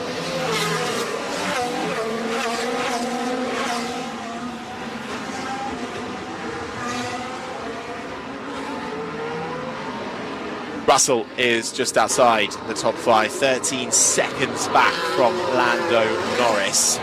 George Russell, very much like the rest of the drivers in the field, managing his pace, managing his tyres, but can these tyres go to the very end, particularly for these medium runners? Russell, Verstappen, Hamilton, currently in 5th, 6th and 7th. Russell running a new front wing on that Mercedes, Hamilton not, and Max Verstappen with that Red Bull not happy around these bumpy curves. So there's jeopardy even in just getting around the circuit on a regular day for those 3 drivers, but also can the medium tyre go all the way to the distance? Could it really benefit those hard tyre runners behind in the form of Yuki Tsunoda and Alex Albon? Currently 8th and 9th for Tsunoda in the RB and Albon in the Williams. Those would be mega results on their own, but could they have a bigger prize coming? We wait to see.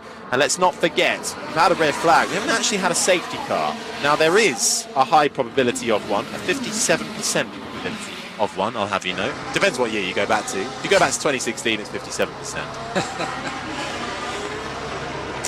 It's continued coverage of 5 Live Formula 1 for the Monaco Grand Prix, lap 27 of 78. Charles Leclerc leads by 1.4 seconds. We'll continue bringing you updates across 5 Live from the other sports going on this afternoon, including the French Open at Roland Garros, day 1 underway, and also continued updates from Wembley between Leeds, Southampton, and Rugby League action updates as well. Salford, Wigan, all coming your way throughout the afternoon. But it's a game of patience, Mark, now, isn't it, for the drivers that remain in this Monaco Grand Prix?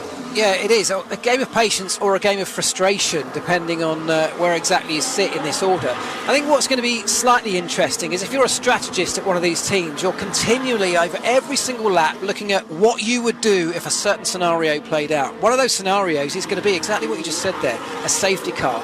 If that safety car comes now, what do you do? Because if you're Charles Leclerc, you think you can possibly get to the end on this hard tyre, but no one's entirely sure, and you certainly don't know how much pace you've got. Behind Charles Leclerc, you've got the 2 McLarens, and you've got his teammate Carlos Sainz. We talked earlier on about the slowness of George Russell, how far back he's dropping, and we talked about that opening up a potential pit stop window. Well, there is now just about a pit stop window between Charles Leclerc and George Russell. What I mean by that is, if a safety car came out and they wanted to make a pit stop because they thought it was the right thing to do, it wasn't looking like they were going to get to the end, he would be able to drop into a slot that would give him at least some free air. Now, of course, then, if you're Oscar Piastri, currently in 2nd, you've got a choice to make. Do you roll the dice? Do you stay out if Charles Leclerc pits and try and get to the end? Or are you also convinced your tyres are not going to make it? So these are the kind of conversations and thought processes that are happening in the background at every single team right now. I think the interesting question about in that scenario, Mark, is that there's definitely a safety car pit window for the top 4 compared to Russell. Oh, well, maybe not Norris. He's not quite opened out enough yet. But certainly Leclerc, Piastri, and Sainz have. But for Leclerc, here's some radio. A little bit of abrasion actually front left. Okay, Lando, we see it. It's the same level as Ferrari had about 10 laps ago. So that's for McLaren and Norris with a tyre update. They're obviously concerned about how long those tyres last, and they think they're in better shape than Ferrari are on their tyres. The question for Leclerc is, what does he do in that scenario? Does he dare, as the leader, pit? Because he's going to give up track position and the lead. Because if he pits, you can bet your life Piastri won't and take the lead, and he'll gamble on getting the hard tyres to the end. So even in a safety car, even though they've opened a window, it's still, the race is complicated for all the teams on the pit wall. Yeah, hugely. And it's often the hardest place to make that decision from on a circuit like this. If you're leading that Grand Prix, you just don't know what to do, because whatever you do, the teams behind are highly likely to do the opposite, and it may well play out in their favour. I think that decision will be informed solely by if the tyres fall off a cliff to such an extent that you've got no control over the car, you really can't manage it any longer. At that point, you might be forced to make that choice and try and get onto a faster car and work your way back through if others decide to stay out. But we've got a long way to go yet, and those are all ifs and buts. We will wait and find out. Well, we've got a lot of talk about tyres in this race, and I think Jenny Gow has found the man who could tell us more at Pirelli. I have. Mario Isola, head of motorsport for Pirelli. How are you doing? You okay? Yeah, I'm okay. This race, it's one of deep thought, isn't it? It's not the most exciting for the drivers, but what can you tell us about the guys who are on hard tyres right now? I believe the hard tyre can go to the end of the race. We know that it's very consistent here. It's not a matter of wear. The wear is very, very limited. It's more a problem for the guys on the medium tyre, because the medium had some graining on the front, and graining obviously is causing degradation. Hang on 1 minute. Just abrasion for you. That was a message from Lando Norris about graining. The guys, as you say, the guys that are on the medium, so the two Mercedes and Verstappen, they're in kind of no man's land at the minute. They can't really do anything, can they? They decided to start on the hard, so the only option they had at the restart was the medium to avoid a pit stop. They have to manage heavily the tyre to the end of the race. Not sure they can go to the end of the race with the medium. And what about graining? We've heard a lot about it. Once a tyre grains, if you can explain graining in short words, that would be good. But can you get it back?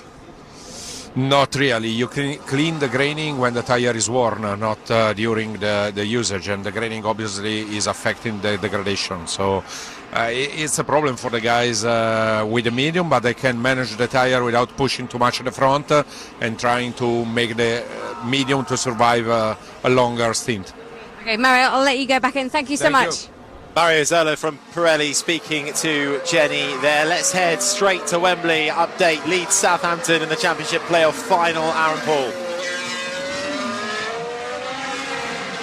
And just seeing a little replay coming through Saint Devot on the exits of turn 1 as you head up there. Lando Norris in the McLaren getting very close indeed to the barriers, giving his engineers in the garage something to grimace about. Norris playing with fire on that occasion. He got away with it though. It's horrible to be at the garage watching this race unfold when you know your driver has to go that close to get the lap time down. But you don't really want to see it as an engineer, because you know that a centimetre or two further over and you've got an enormous amount of work on your hands. We talking about gaps and pace in this race as we're managing tyres. Perhaps some drivers trying to build up a pit lost time, which is around about 20 seconds on average up and down the field.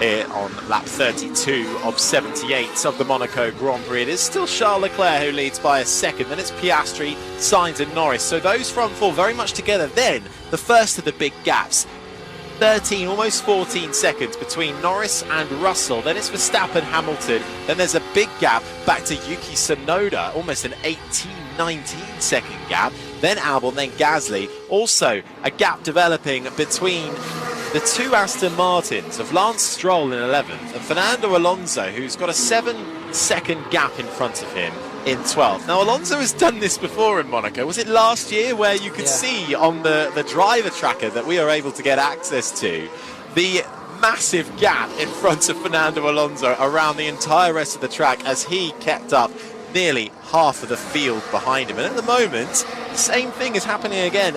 Very much perhaps playing the team game as his teammate Stroll out in front. Alonso is keeping Ricciardo, Sargent, Joe, Bottas all behind him. Yeah, so Alonso essentially playing the sacrificial lamb role here. He was actually out-qualified unusually by his teammate Lance Stroll, and that's the way they find themselves, with Stroll in front of him in this race. With Alonso now dropping back, managing that pace and holding up the field, he's trying to create a gap that will allow that medium-clad Aston Martin of Lance Stroll to make the pit stop and still drop into that in safety in front of those cars behind. So a team strategic game here, but it's Alonso that's suffering as a result. Meanwhile, at the front, slightly interesting development. So George Russell dropped back. We heard Red Bull complaining about why he was dropping back and opening up a pit stop window, as they call it, some radio from Sainz. There is a risk that if we open 20 seconds, Lando goes for a stop, maybe. Yeah, we are on this. I think Lando stop could be dangerous at the end of the race. Tires are starting to grain for everyone. So that's Sainz discussing various permutations in tyre life and whether he thinks Norris might go aggressive at the end of the race with a set of soft tyres. What I was going to point out was that Russell, he's allowed the gap to go out between him and Norris to 13 seconds, but he's stabilised it at that point. So what that means is if there's a safety car, the top four drivers do have what they call a window to stop and get out and still keep their positions. But if there's a normal, they don't have the time to do a pit stop under racing conditions and come out still in their position and not lose ground to Russell. So that's an interesting strategy from Mercedes. Lap 34 of 78 of the Monaco Grand Prix. Charles Leclerc leads by 1.3 seconds to Oscar Piastri. Let's head into some rugby league action. Matt Newson.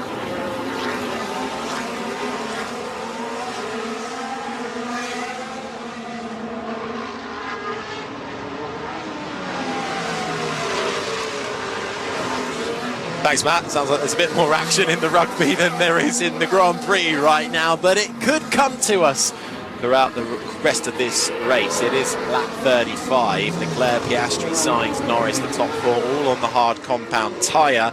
Then further back, 13 seconds back, it's Russell on the medium ahead of Verstappen on the medium, and Hamilton too, also on that medium tyre. Tsunoda. I feel like that's going to be from Ferrari to try and catch us out with Carlos.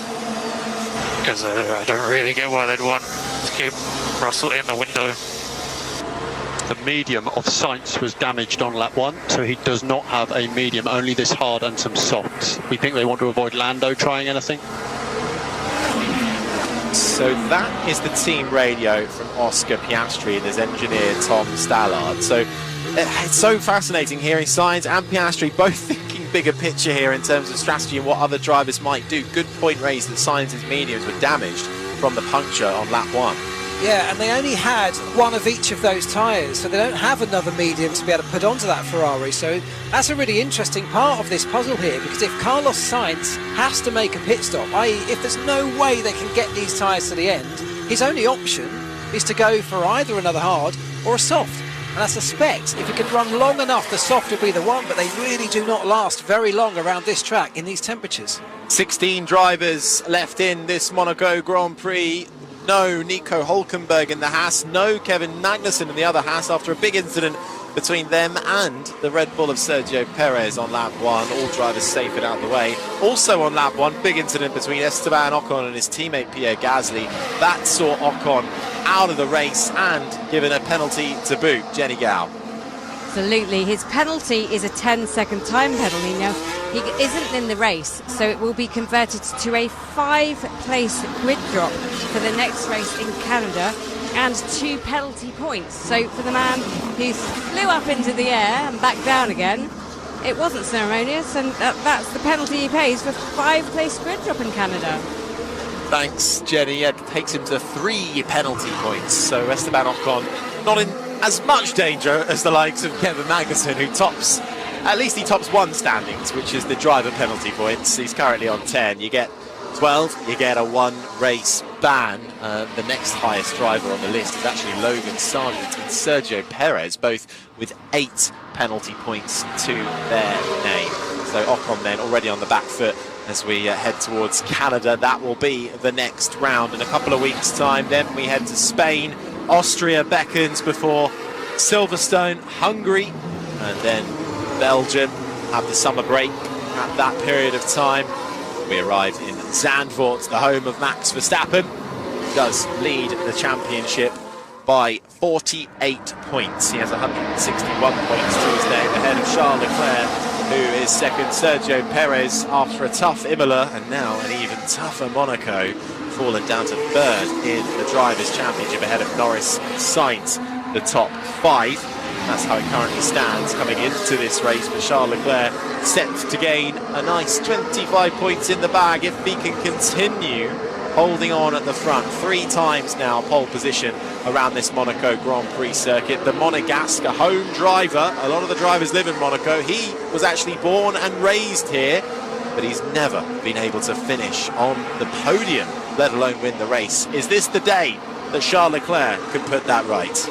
It's certainly looking good for him right now. I think the next moment of interest here is going to be at what point do these medium-clad cars, that's the 2 Mercedes and Max Verstappen, if we look at the top 10, at what point do they have to make a pit stop? Just looking at George Russell's pace, which has been managing, of course, all the way through this race to now, it's just starting to drop away.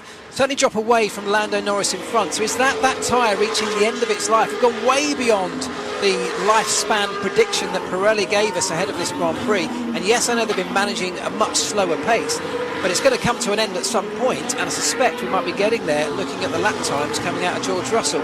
If that's the case, they've got to dive into the pits, cost them around 20 seconds, and that is going to push them way back down the order on a track that's very difficult to overtake on. Leclerc, less than a second, splits himself and Oscar Piastri.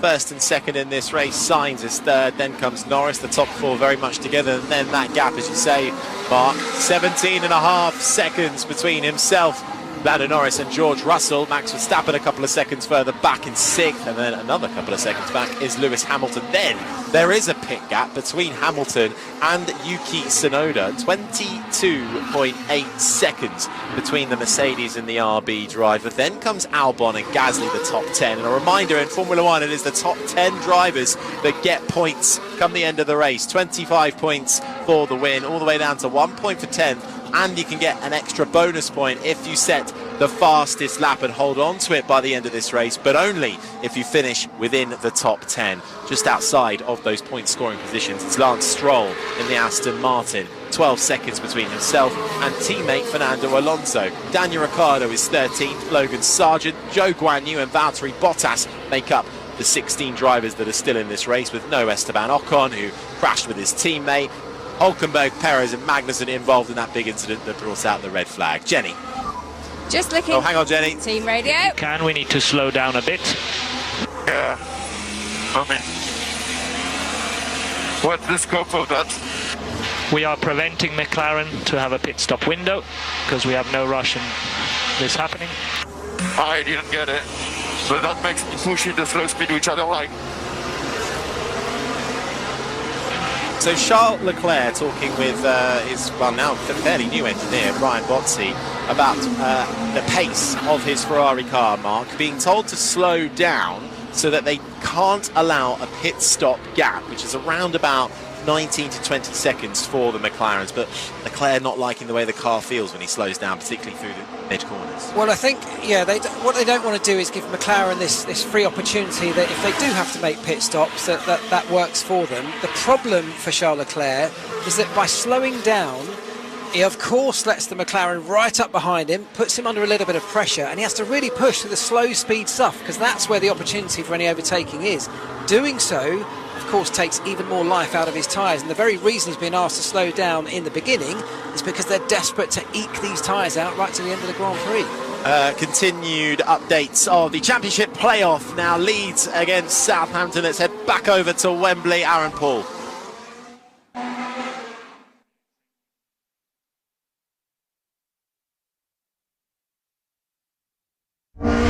You're listening to Formula One Racing on Sirius XM.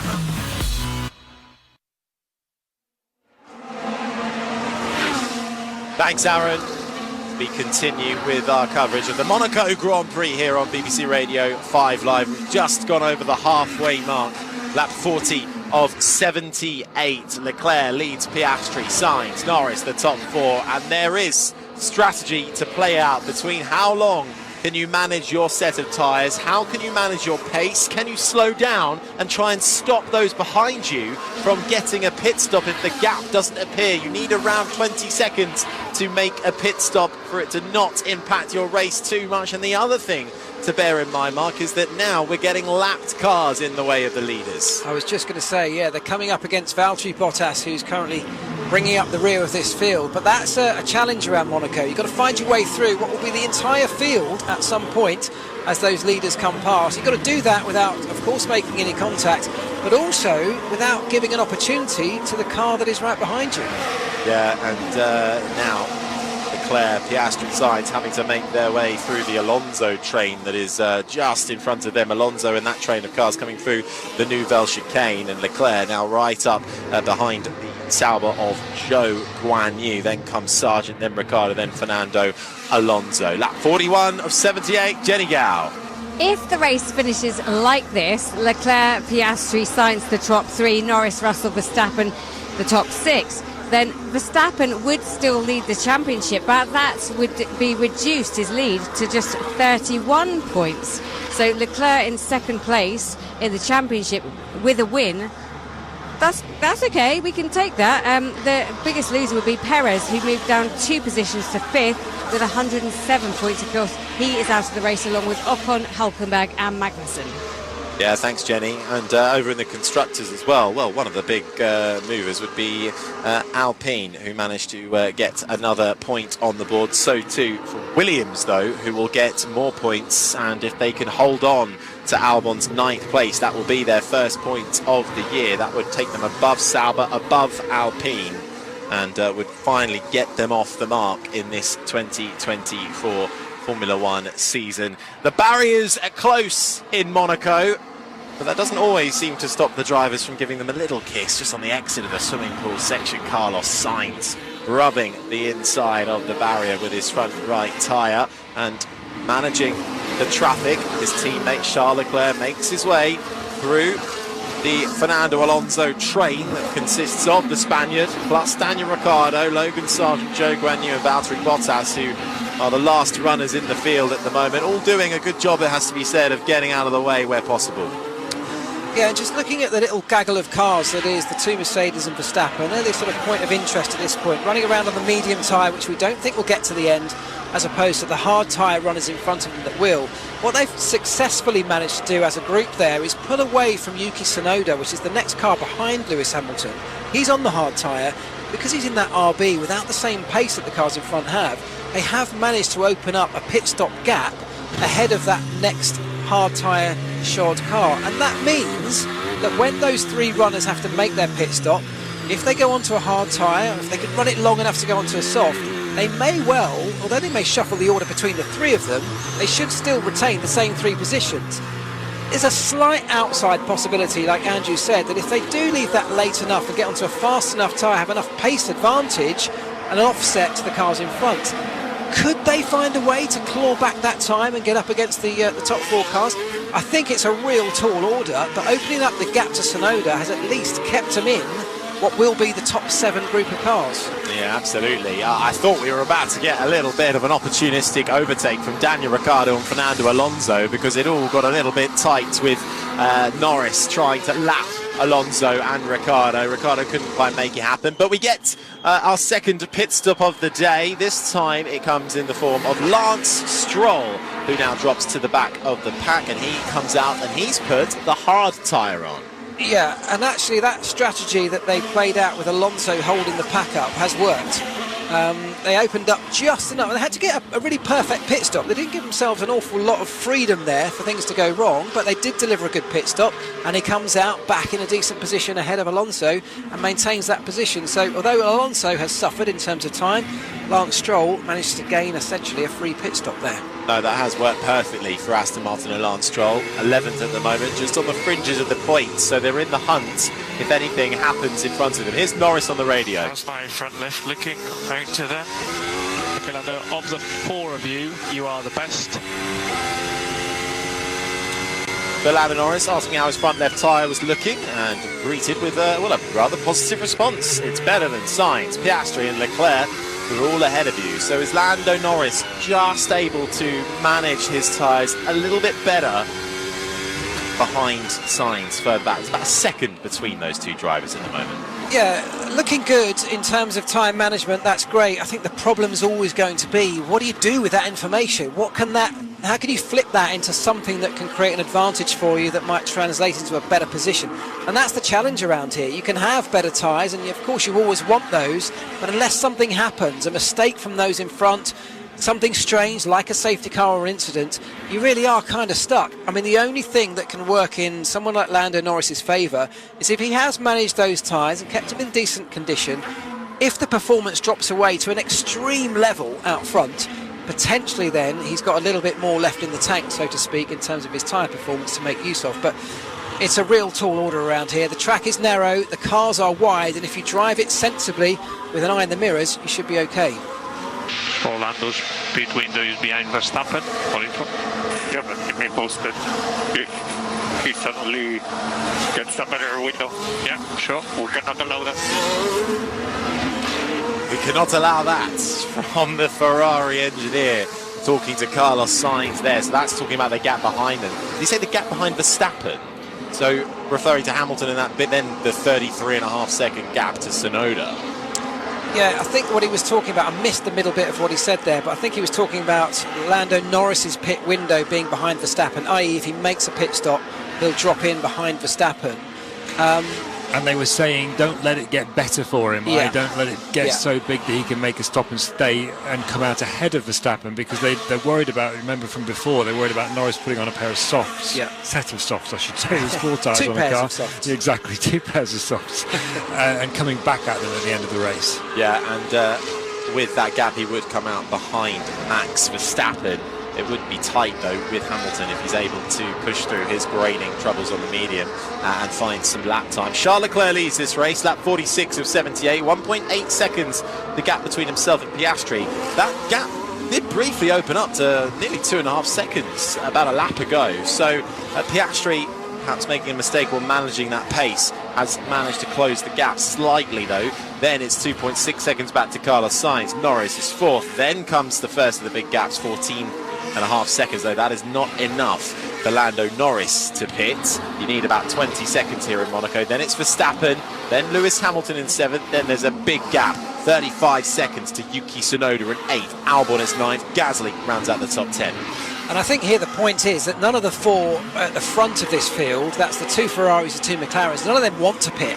Let's make no mistake, they all want to be able to get to the end. Certainly Charles Leclerc, who leads this race, does not want to give up that valuable track position at the front of this field. He will do whatever it takes, and he's been managing the pace quite successfully so far to get those hard tyres all the way to the checkered flag. Everybody else is, of course, waiting to see if they've pushed these tyres too hard. Have they gone at a pace, slow though it is, that's taken too much life out? It's a massive unknown. They are treading into waters here they haven't been in yet so far this weekend. No one has done anything like this amount of running on these tyres. It's still an unknown, and there are still opportunities for people if this tyre performance starts to fall away dramatically. I think the most lappage teams did in practice was around about 8 laps to get any kind of long run data. So they needed 70 more really to equate it to the full Grand Prix distance. It is round 8 of the Formula 1 World Championship, which comes to the jewel in the crown here in Monaco, and it was Charles Leclerc on pole position who got away cleanly from pole. Oscar Piastri in the McLaren alongside, but then the red flags came out on lap 1 for a 3-car incident between the Haas drivers of Nico Hülkenberg and Kevin Magnussen and the Red Bull of Sergio Perez. It was a really heavy shunt on the run-up through Saint-Devote, past Matinee and into Casino Square. All 3 drivers able to walk away, but there was a lot of damage done to the barriers and carbon fibre strewn across the track surface. Just for your info, I think you have around... I mean, do you want to know the margin? No, Charles, we're not interested, we know. You said, all right. No, we are not interested. That's rude. Sorry. Charles Leclerc, I think, already has quite a good relationship with Brian Bottas on pit wall, who came in to be his race engineer in Imola last time around. So Charles Leclerc then offering up his margins, and they weren't interested. They can see them all on the data anyway. What he means by that is, do they want to know how much pace he's got in hand if they need it? So, for example, if they decide they do want to make a pit stop, you know what typically happens. You have to put the hammer down. Hammer time if you're Lewis Hamilton. Let's hear from Norris. And I know something to start thinking about. If there was a safety car, we'd have a free stop. We think we'd take it from medium. Carlos would either have to stay out or take a soft. Have a think. I mean, a free stop I'd definitely take, of course. Yeah, so, well, that's interesting. I'll come back to that in a moment. But I think from a Ferrari point of view, Charles Leclerc out front here talking about how much pace he's got left, and the team saying we don't really care, we're not interested in that because we're not thinking about that kind of strategy. We don't want to make the pit stop. It's everything to get this Ferrari to the end. From Lando Norris's perspective, that free pit stop, what they're talking about there is if they had a safety car, there's enough of a gap behind him to drop into without him losing any places. That's a free stop, and it's a no-brainer. You take that because you end up in the same position on track with a fresh set of tyres and loads more pace. Still to work this one out here in Monaco, a race being dictated by tyre management. And how far can you get into this race? Do you need to make that pit stop?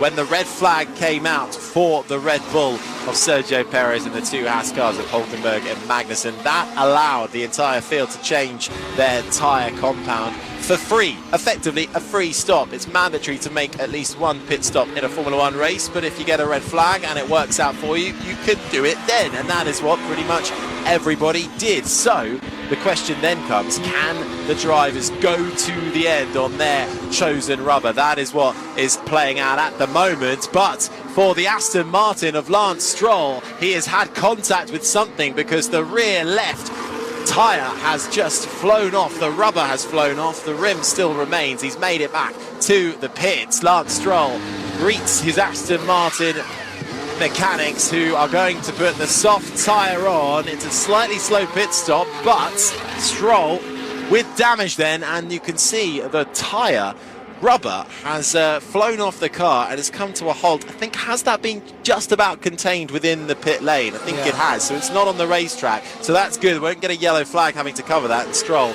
makes his way back out onto the circuit on the soft tyre, but comes out in plumb last. Yeah, and it's we haven't seen the incident yet exactly, so we don't know what happened, but it's a disaster really. They just put all that work into Fernando Alonso, giving him the gap to get the free pit stop, which he took quite successfully. He's now found himself having to take the soft tyre, which, by the way, has got a long way to go. 28 laps to get to the end of this Grand Prix. That's a huge amount of time to keep on that soft tyre and keep it alive. But what other choice did he have at this stage in the race? He's dropped back because of the extra pit stop. He had to take the gamble.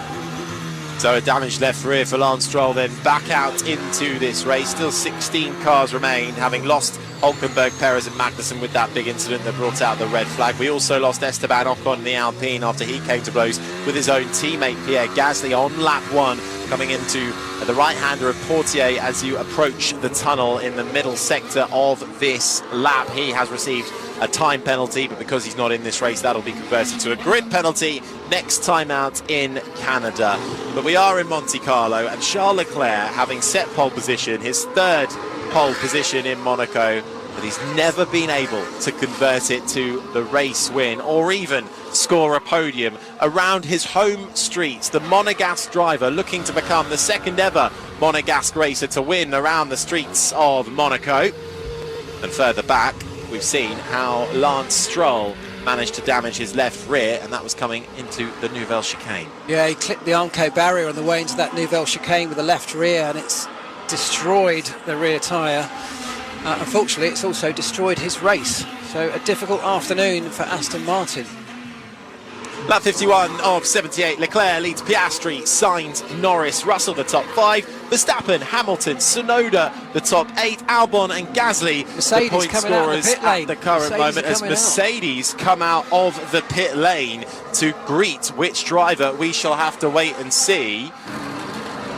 And they're getting ready though, and we'll see imminently which one comes into the pits. Is anybody else making a move? Are they trying to get a car into the pits? It's Lewis Hamilton who comes in from 7th spot in this race. He had a 45-second gap behind him, so he won't lose any positions. It's a 2.5-second pit stop. Yuki Tsunoda in the RB is the car behind him, as Lewis Hamilton quickly receives his new tyres and he peels out of the pits. And I think he's gone on to the hard compound tyre as he makes his way out of the pits, rejoins this race, heads uphill through Saint-Devote, holds on to 7th spot. Yeah, so that was that gap that we talked about, that those three on the medium tyre had managed to open up in front of Yuki Tsunoda. Let's keep an eye on, we're looking out of our pit stop, our commentary box window at the Mercedes team, because I suspect very shortly it'll be George Russell doing the same thing. Yeah, lap 52 then of 78, Charles Leclerc leads, Piastri, Sainz, Norris and Russell, but for the time being, let's head back to Matt. Okay, so we have just had a pit stop from Lewis Hamilton in the Mercedes, and now the Red Bull garage are getting ready in the pit lane. So too with the Mercedes once again to possibly greet George Russell, but no, they've bailed out of it and they've come back in. Were they trying a bluff? They just actually get out of the way of the Red Bull of Max Verstappen, who makes his way into the pits. Nice, quick pit stop from the Dutchman, 2.1 seconds, and he puts on the hard tyre. He heads out in the pit lane. He's going to feed out just ahead, well, by 20 seconds ahead of Lewis Hamilton. So Verstappen had the gap. He did not lose a position, stays in 6th. Hamilton in 7th, about 2 seconds behind the Dutchman.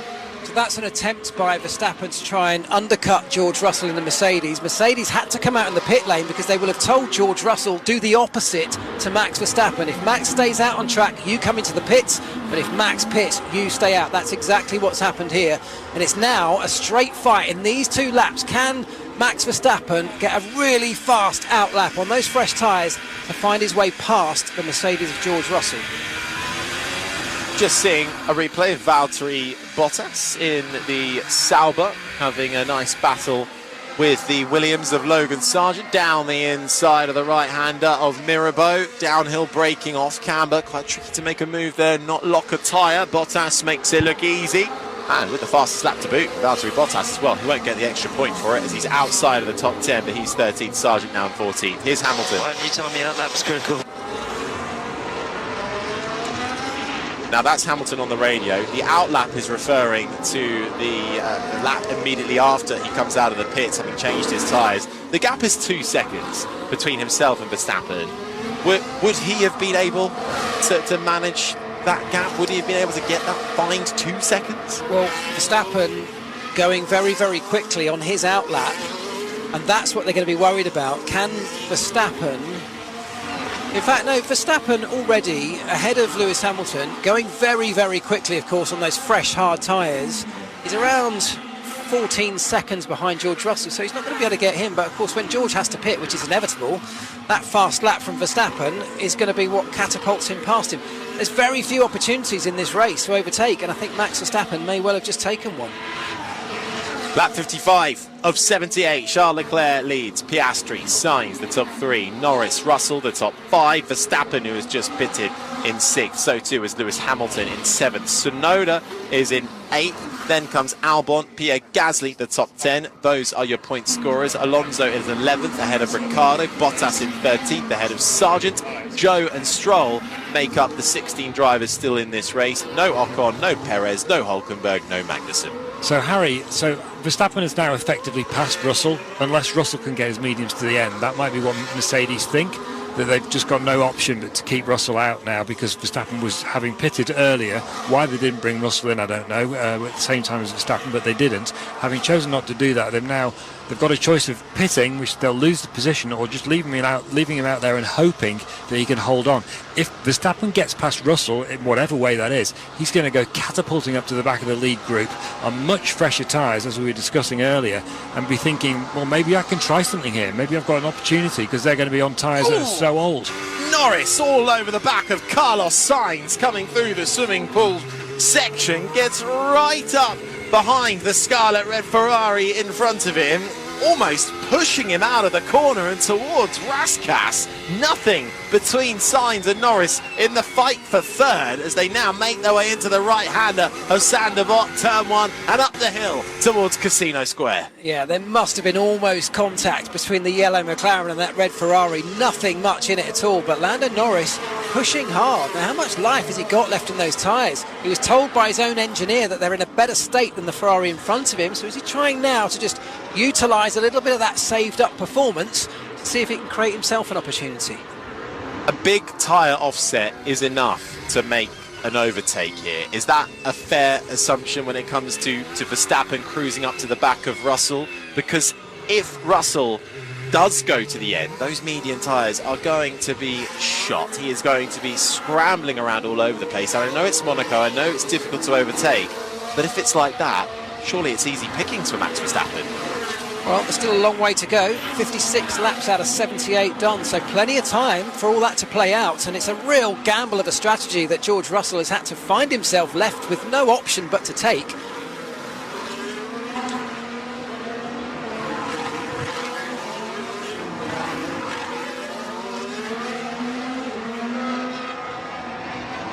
Thanks, Maz. Yeah, just crossed the line for lap 57 of 78. Charles Leclerc still leads Oscar Piastri. Then it's Carlos Sainz and Lando Norris. George Russell in 5th. And things have taken, well, they've gone up a notch slightly in the last few laps. Lewis Hamilton came into the pits for Mercedes. Came in 7th. Came out in 7th. Max Verstappen then also pitted as well. And this is what we're really honing in on. Verstappen, with new hard tyres, is cruising up to the back of George Russell, who wasn't able to pit because the gap wasn't there for him. Russell is on much older medium tyres.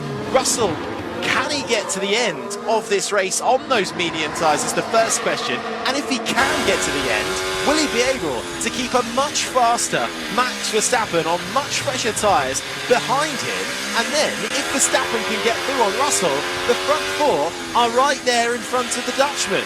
Well, have Red Bull played a blinder? Red Bull have just changed the game for the front four as well here, certainly for Lando Norris and Carlos Sainz, because that threat that's potentially on the horizon towards the end of the race from Verstappen means that Lando Norris at least has to take that opportunity of the free pit stop.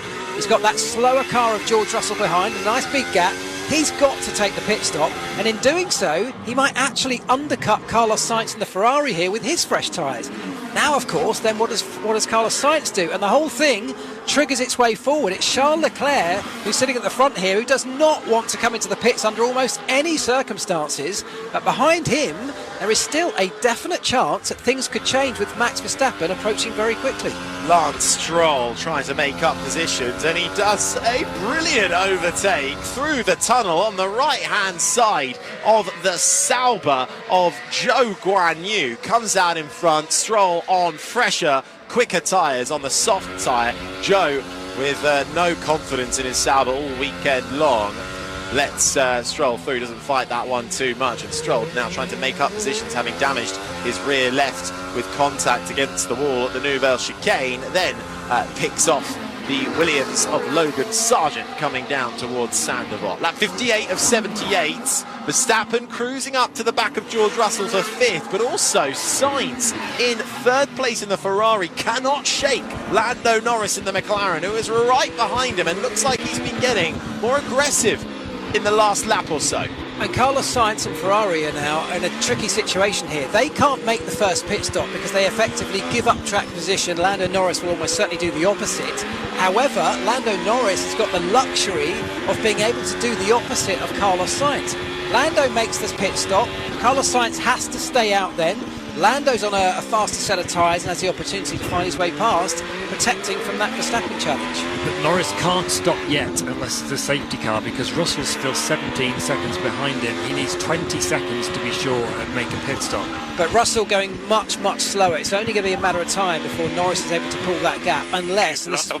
medium also shows his finger. Stop it.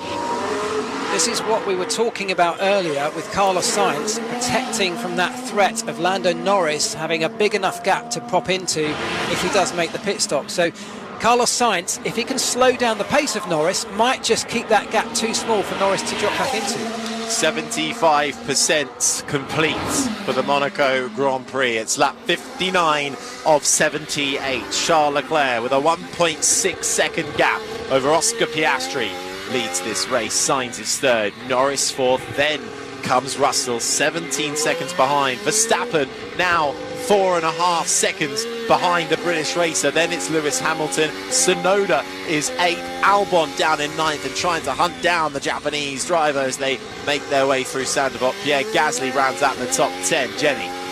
Yes, and just down at Rascath and watching the top 4 come through is fascinating. A little lock up here, a little squirm there, but you can see that they're struggling with the tyres as they come through this tight right-hander. And then I'm watching the gap as well between George Russell and Max Verstappen, and Max Verstappen's managed to get past the traffic that was lapping, so he's all eyes on George Russell in that Mercedes and trying to hunt him down, and it's fascinating to watch. No one is watching it again. That's Verstappen saying battery, no one is watching it again. What's he referring to there, Mark? He's talking about the team giving him an update on what state of charge his battery is, the electric element of the hybrid system on board these cars. The team have to keep an eye on that to allow Max Verstappen to keep it topped up in certain areas of the lap, to recharge under those braking zones, Verstappen hasn't got time himself whilst he's driving the car to keep a controlling eye over that, so he needs feedback from the engineers, and clearly hasn't been getting it. Battle for fifth, well and truly on. George Russell just making his way towards Raskas. Verstappen coming out of the swimming pool section. Actually has a little wobble on the Red Bull as he's tucked right up behind the Alpine of Pierre Gasly, who, once they get onto the main straight, peels out of the way. Blue flags being waved for the Alpine. That is a lapped runner. He is a lap down as Verstappen brakes for turn one. The DRS, the drag reduction system, the element of the rear wing that flies open when you're within a second of the car in front of the main straight, gives you 10 km/h extra speed, slams shut under braking as Verstappen then makes his way up through Sandoval, chasing down Russell for fifth. And Verstappen just had to work his way through a bit of traffic, but was closing on George Russell at 2 seconds a lap. He is right up behind him now, and this is a challenge which is going to put George Russell under huge pressure in the probably towards the end of this lap. Much faster Max Verstappen, and much faster Lewis Hamilton behind him. George Russell really the sitting duck here, and it's actually all being controlled by Carlos Sainz slowing down Lando Norris to try and protect against that free pit stop that McLaren might otherwise have. This is a really quite interesting strategic play here. It's going to be Verstappen getting past Russell. I'm not sure that's going to be too much of a restriction for him. How much he'll be able to hang on, I don't know. And then he's going to be closing that pit stop window, meaning that Lando Norris no longer has the free pit stop. Verstappen then has a free run at that top four set of cars on fresher tyres. This is actually quite interesting. And not just fresher tyres, but 52 lap fresher tyres. It is really going to be interesting. I know it's been pretty boring up to now, everybody. But if you stuck with it, you're going to be rewarded, that's for sure. You're listening to live coverage of Formula 1 on BBC Radio 5 Live. We're about to test just how hard it is to overtake at Monaco, aren't we? Can Verstappen on these tyres, which are going to have so much more grip, get past Russell? Into the braking zone for Mirabeau, the right-hander. It then snakes towards the hairpin, the Lowe's hairpin, the hotel on the exit through the left-hander, then arcs right into Portier, the coastline, the sea to your left as you head into the darkness of the tunnel illuminated by lights, and before you know it, you're back out of the tunnel into the glaring sunlight, downhill braking into the Nouvelle chicane, jink left, jink right, try and avoid the sausage curb in the middle. Russell heading towards the left-hander of Tabac. Verstappen following him all the way. Half a second between these two drivers through the swimming pool section, threading the eye of the needle. Huge speeds of over 250 kilometers an hour. Comes to a close when you brake for the right-hander of Raskas up the hill at Anthony Nogues, round the final corner and down the main straight. Verstappen will have DRS, the drag reduction system, the rear wing element opens. He closes in on Russell, but before he can find a way through, he has to brake for Sandoval, and they head uphill and they do it all over again.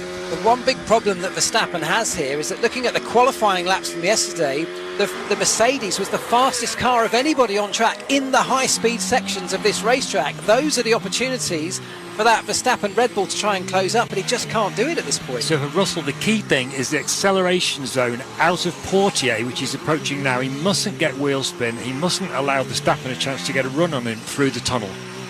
Through Portier they go, the right-hander. Looks like it was a decent exit into the tunnel for George Russell. Verstappen will get the help of a little bit of a tow, a little bit of the slipstream off the back end of that Mercedes, but there is not enough tarmac before you have to come into the braking zone downhill towards the Nouvelle chicane. Closes up through the corners, 15 laps to go here in Monaco.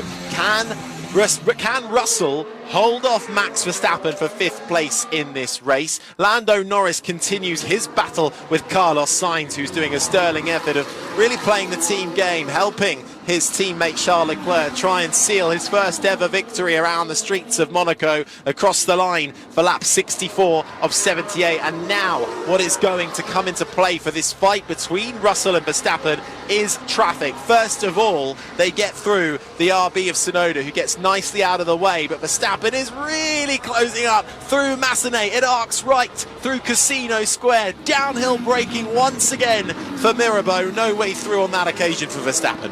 And this is interesting because the fate of the top four really lying in the hands of George Russell here. Just how long can he hold off the charging Max Verstappen? But also what we're seeing is just an example of how difficult it is to get past, even with a much faster car. So even if Max Verstappen clears George Russell, he's then got to get his way through the front 4 cars, which are all quicker than George Russell's Mercedes right now anyway, and that in itself is a tall order, but he will at least put them under pressure. Leclerc still leads this race for Ferrari, 1.7 seconds the gap between himself and the McLaren of Oscar Piastri. Sainz is third, Norris is fourth, then comes Russell and Verstappen still chasing in sixth. Hamilton is 7th, Tsunoda 8th, Albon 9th, Gasly rounds out the top 10, those are the point scorers. Then comes Alonso in 11th ahead of Ricciardo, Bottas, Stroll, Zhou and Logan Sargent, the 16 remaining drivers in this race. Out of this race, Esteban Ocon after a lap 1 collision with his teammate out in the Alpine. The 2 Hasses of Nico Hülkenberg and Kevin Magnussen after that huge incident with them and Sergio Perez in the Red Bull on lap 1. That brought out the red flag 65 laps ago. Jenny Gow. Just looking at Russell, who's in 5th, and Verstappen in 6th. Verstappen has spent all weekend complaining about the handling of his Red Bull. It's bumpy. It doesn't like the curbs at all. That's why he's qualified down in 6th place. So can he actually put together a challenge on Russell in a car that Russell is actually quite enjoying driving around this Monaco circuit? We are watching Max Verstappen's magic unfold, a car that hasn't been to his liking, but Verstappen is a driver who can give that little extra edge to a car that all the 19 other drivers in the field can do. He's still within a second of Russell, who is ahead, but last time around the gap just extending slightly. Lewis Hamilton is going quite nicely behind, but not able to really break the 2.5 second barrier to get himself involved in this fight for 5th. Remember, George Russell also has a new front wing that Mercedes are trialling out with some performance gains on it this weekend. Lewis Hamilton electing not to have it for this weekend's round.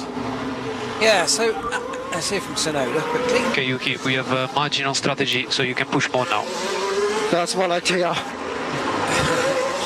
What he's suggesting there is they've obviously been managing tyre performance throughout the race. He's saying it looks like we're okay on tyres. We've done a really good job of managing them with, just over 11 laps to go. We think we've got a little bit of spare performance left. So if we want to push a bit harder, we will be okay to get to the end of the race. And that will be encouraging signs for everybody else. The likes of Charles Leclerc in that Ferrari that we've been looking at managing and controlling this pace, doing a really good job of it actually. If Tsunoda looks like he's going to be safe to the end of the race on those hard tyres, probably it looks like everyone else will be too. So all Charles Leclerc needs to do is get it safely to the end. Piastri's not far behind, just about 1.5 seconds. But like we're seeing from Verstappen on Russell, it is very, very difficult to overtake. And I think Leclerc has this under control at the moment. Yeah, he has driven superbly from the beginning of this weekend, really. Charles Leclerc has been on the pace and challenging at the sharp end and pushing when he needs to. Yeah. And he's been very smart with his driving this weekend, you have to say, from Leclerc, who has stepped up over the last few rounds. This season didn't get off to the best of starts. He was being outpaced by his teammate Carlos Sainz. And of course, Carlos Sainz missing Saudi Arabia, the Grand Prix for a appendix surgery, then came back for Australia and took the win after problems with Max Verstappen.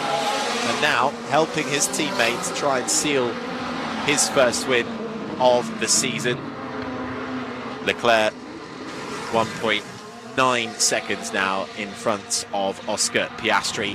Carlos Sainz third, Lando Norris fourth, Russell fifth,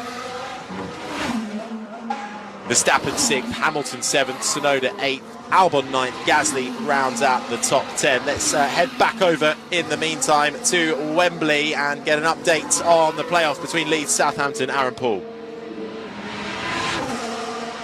Logan Sargent has just been on the radio saying he's hit the wall. I think he's continuing to go round. So no yellow flags out on the track on lap 68 because, well, I suppose what happens if a safety car suddenly comes out? What does Charles Leclerc and the Ferrari do?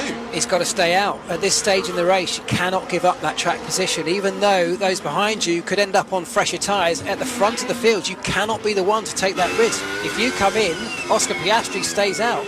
It's as simple as that. When you're leading this Grand Prix, even with a safety car now, when his tyres are desperate for a break, you cannot afford to go and take them. I'll tell you who's played a bit of a blinder here is Carlos Sainz. We heard him earlier on, almost arguing with his engineer, saying, look, it's Carlos Sainz who's called this strategy call about making sure that Lando Norris doesn't get enough of a pit stop gap behind him to go for the free pit stop. It was Sainz who initiated that. He's managed the pace and he's successfully prevented Lando from doing that, and that, I think, might just secure a podium here. Lap 68 of 78 here in Monaco as the sun blazes down. It's Leclerc now with a 2.8 second advantage over Oscar Piastri. Carlos Sainz is third, Lando Norris fourth, George Russell rounding out the top five, keeping Max Verstappen at bay for the time being. Logan Sargent.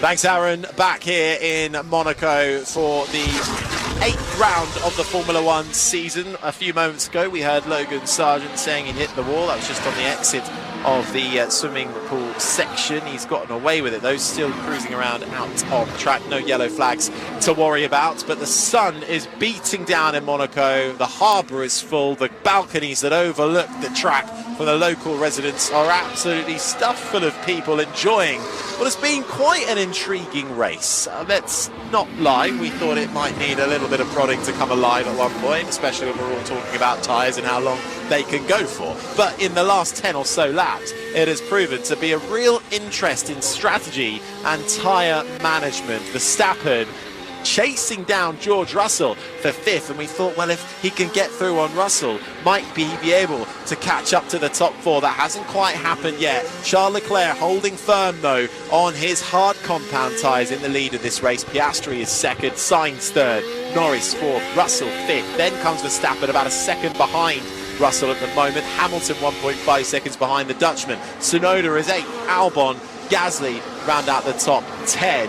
Then it's Alonso, Ricciardo, Bottas, Stroll, Joe, Sargent, with 16 drivers left in this race. Ocon is out, Hülkenberg is out, Perez is out, and Magnussen is out in a race that was red flagged halfway through lap 1. A standing start was ordered for the restart, and it was Leclerc who had to do it twice in a row. His launch from pole position, and it has been a perfectly managed race so far, because that gap now is actually starting to extend, Mark, between Leclerc and Piastri, 4.5 seconds. Yeah, and it's Piastri who's actually coming under a little bit of pressure from Carlos Sainz behind, the Ferrari closing right up behind him, so it's not quite over yet. Let's head down to Jenny Gao. She's talking to Sergio Perez. I am, Sergio, an unfortunate end. You're okay, first and foremost. Yeah, all okay. And just talk us through it from your point of view, because you got left with no tyres on your car. It was a big smash. Yeah, it was a crazy amount of impact, and one that really hurts, because it hasn't been a weekend. We put ourselves in that position, and it's something we have to understand and learn going forwards. Thank you very much. Jenny chatting to Sergio Perez there, who was involved in that lap 1 incident with the 2 Haas cars of Kevin Magnussen and Nico Hülkenberg. Hülkenberg really the innocent victim of that. Magnussen front left contact with Perez rear right, and it ended up in a rather big incident in the run-up towards Casino Square, but the marshals doing a great job of getting the drivers to safety and then clearing up the track to allow us to go back racing. And we have now completed 71 laps of this Monaco Grand Prix out of 78 into the closing stages now. Charles Leclerc has now got a 6-second gap between himself and Oscar Piastri. Can Charles Leclerc finally seal the deal around the streets of Monte Carlo, having come close on so many occasions before? Oscar Piastri in 2nd, a brilliant qualifying and a brilliant run of form in the last few races. Piastri, though, now having to look in his mirrors, because Carlos Sainz and the other Ferrari is all over the back of him through the left-hander to back, and they're bringing Lando and Norris along for the ride as well. Bit further back detached still, George Russell, who is doing a great job at keeping Max Verstappen behind him. Verstappen on much fresher rubber, but unable to find a way through.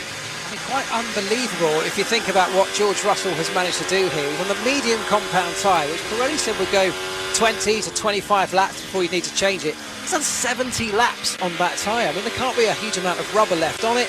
Certainly won't be a huge amount of grip, but crucially, there is just enough to keep that car on the circuit, and importantly, in front of Max Verstappen. The last lap around, he was only a couple of tenths slower than Verstappen as well. So Russell is doing a good job of placing that Mercedes in all the right parts of this track, trying to hold on to a top 5 result. He hasn't finished in the top 5 of a Grand Prix since round 1 in Bahrain, which seems like an age ago now, and 10 points in the bag for a 5th place finish would go a long way for George Russell and Mercedes in the position they currently find themselves in, where they have fell off the cliff after so many years of dominating this sport, now trying to find a way back to the front. Lap 72 of 78 here in Monaco. Let's check in with Matt Newson, Rugby League update, Salford Wigan.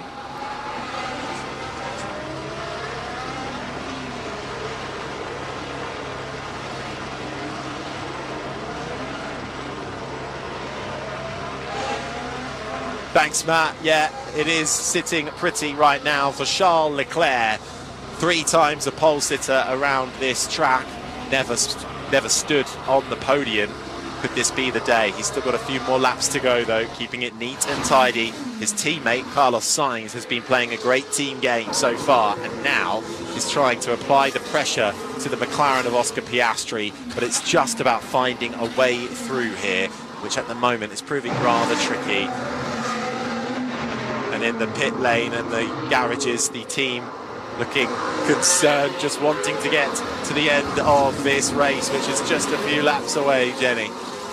I think Charles Leclerc would have loved for this to play out the way it has if this continues, because what he wanted was a boring race. Not for us, but for himself, just to stay in the lead and not have to worry too much about what's going on behind him. So for him, it seems good, but I was speaking to the engineers yesterday and said, how do you control your nerves? Are you a foot tapper? Are you a nail biter? And the answer came, no, I just feel sick for the entire 78 laps. Think of that. Poor things. A little bit of action happening further back in the pack. Logan Sargent has just managed to benefit a position thanks to Zhou Guanyu actually trying to get out of the way of some traffic, and then did get out of the way, Zhou Guanyu, of the McLaren coming into the right-hander of Mirabeau, but then unfortunately he also let through Logan Sargent in the Williams. It's a good opportunistic move actually from Logan Sargent there, taking advantage of that, but Zhou Guanyu just taking his eye off the ball slightly. Out front though, Charles Leclerc seems very, very comfortable in that we've got, 4 laps left of this Grand Prix. Leclerc now obviously quite happy that he's got enough pace left in those hard tyres. He started to up the pace a little bit and pull away. I'll just bring it home. Thank you. That sounds like a good plan. I suspect his engineers are thinking, just bring it home. But he's now built up a gap of 8.5 seconds out front from Piastri, who's now got Sainz right behind him. And right behind him is the other McLaren of Lando Norris. George Russell still holding up a really furious and frustrated Max Verstappen, I have no doubt. It's proving very, very difficult for anyone to get by. Threading the needle through the swimming pool section, flouting over the bumps that take you to the rundown towards the right-hander of Raskas. The bar absolutely full of pundits getting a great A view of this track over the slight crest for the final corner at Anthony Nogues, round the final corner onto the straight for lap 75 of 78. Charles Leclerc now with a 9-second gap, bringing it home. The Monegasque says on the radio. Piastri 2nd, Sainz 3rd, Norris 4th, Russell 5th, still keeping Max Verstappen at bay in 6th ahead of Hamilton. Then it's Yuki Tsunoda, a great drive so far for the Japanese RB driver, so too for the Thai driver of Alex Albon in the Williams, looking to score his first points and Williams' first point of the season with 9th. Pierre Gasly looking to take his first points of the season too in 10th for Alpine. Alonso, after a tough qualifying and sacrificing himself for the benefit of his teammate in the early stages of this race, currently finds himself just outside of the top 10 in 11th. Then it's Valtteri Bottas, a crash in FP3, a tough weekend in general for the Sauber drivers. He's 13th in front of Lance Stroll, who was ahead of his teammate Fernando Alonso, but had contact with the wall on the exit of the swimming pool section. That forced him to come to the pits for a change of tyre. He's now down in 14th ahead of Logan Sargent, who just made a lovely did make a lovely opportunistic move on Zhou Guanyu down the inside of Mirabeau, and it is Zhou, the Chinese driver for Sauber, 16th and last. Out of this race, Esteban Ocon, after contact with his Alpine teammate on lap 1. Nico Hülkenberg and Kevin Magnussen, the 2 Haas drivers, and Sergio Perez in the Red Bull. Those 3 drivers having a big crash in the run-up towards Casino Square on lap 1. All 3 drivers safe, okay, and out of the car, but certainly not happy with how their races panned out. as an example of just how much pace management is going on here. The two McLarens and the Ferrari, who all lapped Logan Sargent a few laps ago, haven't pulled away from them at all. Logan Sargent just sticking to the back of the second McLaren, quite happily sitting there, but they haven't got pace over and above him, and that's just because they're nursing these tyres just to get the remaining lap and a half to the end of this Grand Prix. Into the closing stages now of the Monaco Grand Prix. Let's check back in to Wembley. Aaron Paul.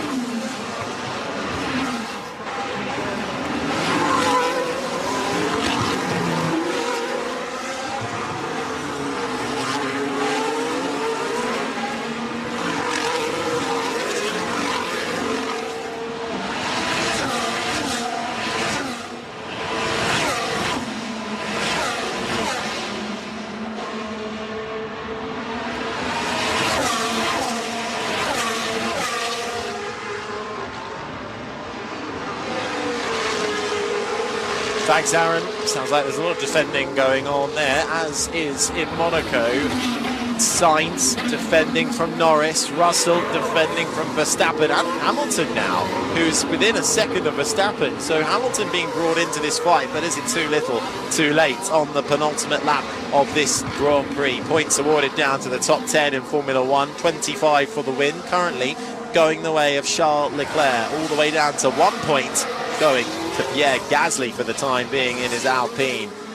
As we get into the closing stages, the sun still continues to shine down on the Principality.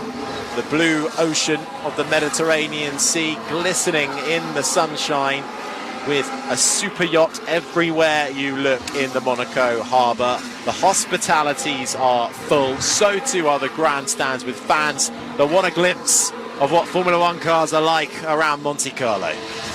Yeah, as we enter the final lap of this 78-lap race, we had a little bit of a false start with the red flag at the end of lap 1, but since then it's been Charles Leclerc who got away nice and cleanly from the restart and has led every single lap since. No pit stops in this second phase after that restart, having changed tyres during the red flag, and it's Charles Leclerc who now has an 8.5 second lead, leading the field around the final lap for potentially his first home win here on the streets of Monte Carlo. Through the right-hander of Portier into the tunnel, which arcs slightly to the right as he rises up through the gears and then immediately slams onto the brakes downhill into the Nouvelle chicane and approaches the fast left-hander of Tabac. And now through the technical and twisty swimming pool section, Charles Leclerc has been faultless all weekend long on home soil with just a few corners left to go. 5 years ago it was brake failure, 4 years ago it was a Q1 exit, 3 years ago it was a crash in qualifying, 1 year ago it was no race pace, but this year he's been faultless from the beginning of the weekend. And to the line, Charles Leclerc wins the Monaco Grand Prix, the first Monegasque driver to win around the streets of the Principality since Louis Chiron in 1931. And Leclerc finally breaks the ducks, converts pole position to the win here in Monaco. Oscar Piastri for McLaren finishes in second, and Carlos Sainz makes it a 1-3 for Ferrari. He fends off his old teammate and friend Lando Norris for third. Norris will have to settle for just off the podium in fourth. Russell fends off Max Verstappen and holds on to a top 5 finish. Verstappen 6th, Hamilton 7th, Tsunoda bags great points for the RB team down in 8th. Then comes Alex Albon, who gets his first points of the season in 9th, and Pierre Gasly rounding out the point scorers for Alpine in 10th. Yeah, what a great day for Charles Leclerc and for Ferrari. I'm sure he's celebrating in that car. I suspect we're going to hear from him now. We won it! Finally! Yes! Yes! Yes! Yes! Yes! Yes! I think he's happy with that one. At last, Charles Leclerc conquers the streets of Monaco. He only lives a few minutes away, and now he can say he is not only a Formula One winner, but a Monaco Grand Prix winner. His first home race victory. That makes it 11 wins around Monaco for Ferrari. And the celebrations will be long into the night for Charles Leclerc. But you know what? As well as having the pace this weekend, which he's had from the start, Leclerc has driven intelligently as well. He hasn't pushed to the limit when he doesn't need to. No, that's right. If this had been a race all about outright pace, I suspect he'd have won it anyway. He had the fastest car, he's been the fastest driver all weekend, really. But actually, it wasn't a race about that, was it? It was a race of strategy, it was a race of tyre management, and all of those things he did impeccably, as you said. And it's resulted in this amazing win, that brilliant celebration from behind the wheel as he rolls back round the final corner and in towards the pit lane. I need to cool down myself as well. Yeah, don't worry. We'll think about that later with some champagne. Tonight is going to be a big night. I think no one's going back home. I didn't understand that. We all stay here. You better stay. I hope Jimmy's is ready. Brian Bozzi, the engineer for Charles Leclerc, that'll be his first win as Charles Leclerc's race engineer as well. So that partnership proving fruitful. But what a win, Jenny, for Charles Leclerc here in Monaco. So emotional, and all of these super yachts just pulled on their horns, and you could hear the horns just blare out around this harbour as Charles Leclerc gets out of his car. That red Ferrari has done him proud, and you can hear the screaming, the applauding. He's finally done it. The screams in the background as he runs and leaps towards his team in the Parc Fermé area in Monaco, pulling up on the start-finish straight. Leclerc in the P1 position, Piastri P2, Sainz P3. The smiles as wide as the eye could see. I just listened to that. What it means for Charles Leclerc. And you know what? This isn't just a Grand Prix win in Monaco. This is setting the tone for where Ferrari want to be in the future. Fred Vasseur, the team principal, heading up a new ecosystem at Ferrari. And it seems like Leclerc is in the right position to start challenging consistently in the years ahead. Yeah, they're building a whole new culture there, a whole new environment, an organisation that's having a complete rebuild really under the leadership of Fred Vasseur. We've got Lewis Hamilton joining the team, of course, alongside Leclerc next year. Lots of talk about Adrian Newey potentially heading to Ferrari bound for next year too, so could that be some kind of dream team on the horizon? But things looking good, and that's a win for both Ferrari drivers this year, and I'm not sure we'd have said that after the first couple of races, would we?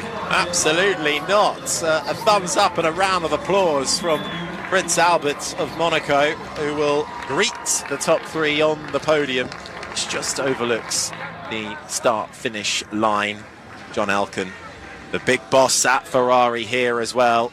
He'll be very pleased to see his two men on the podium. A good result for Carlos Sainz as well, it has to be said, who hasn't had the pace all weekend long compared to his teammate. Was open and admitted that. Felt uncomfortable with the car, but wasn't afraid to play the team game this weekend. No, that's right. And I think, he deserves to get some credit for that. I think, as we said earlier, he was intelligent in the way that he approached this race, in the way that he managed it. Standing up and even suggesting potential strategy options to his team, and as it was, he made the right call in protecting that gap from Norris behind, which I think really has secured him this podium. Well, he can hear exactly what it means to him in a few moments' time. He'll be speaking to 2009 Formula One champion Jenson Button, also the 2009 Monaco Grand Prix winner. He had to do a bit of running on that occasion, though. He's speaking to Charles Leclerc, who holds the mic first up. Charles, congratulations. You haven't just won the Monaco Grand Prix, you've won your home Grand Prix. How are you feeling right now? No words can explain that.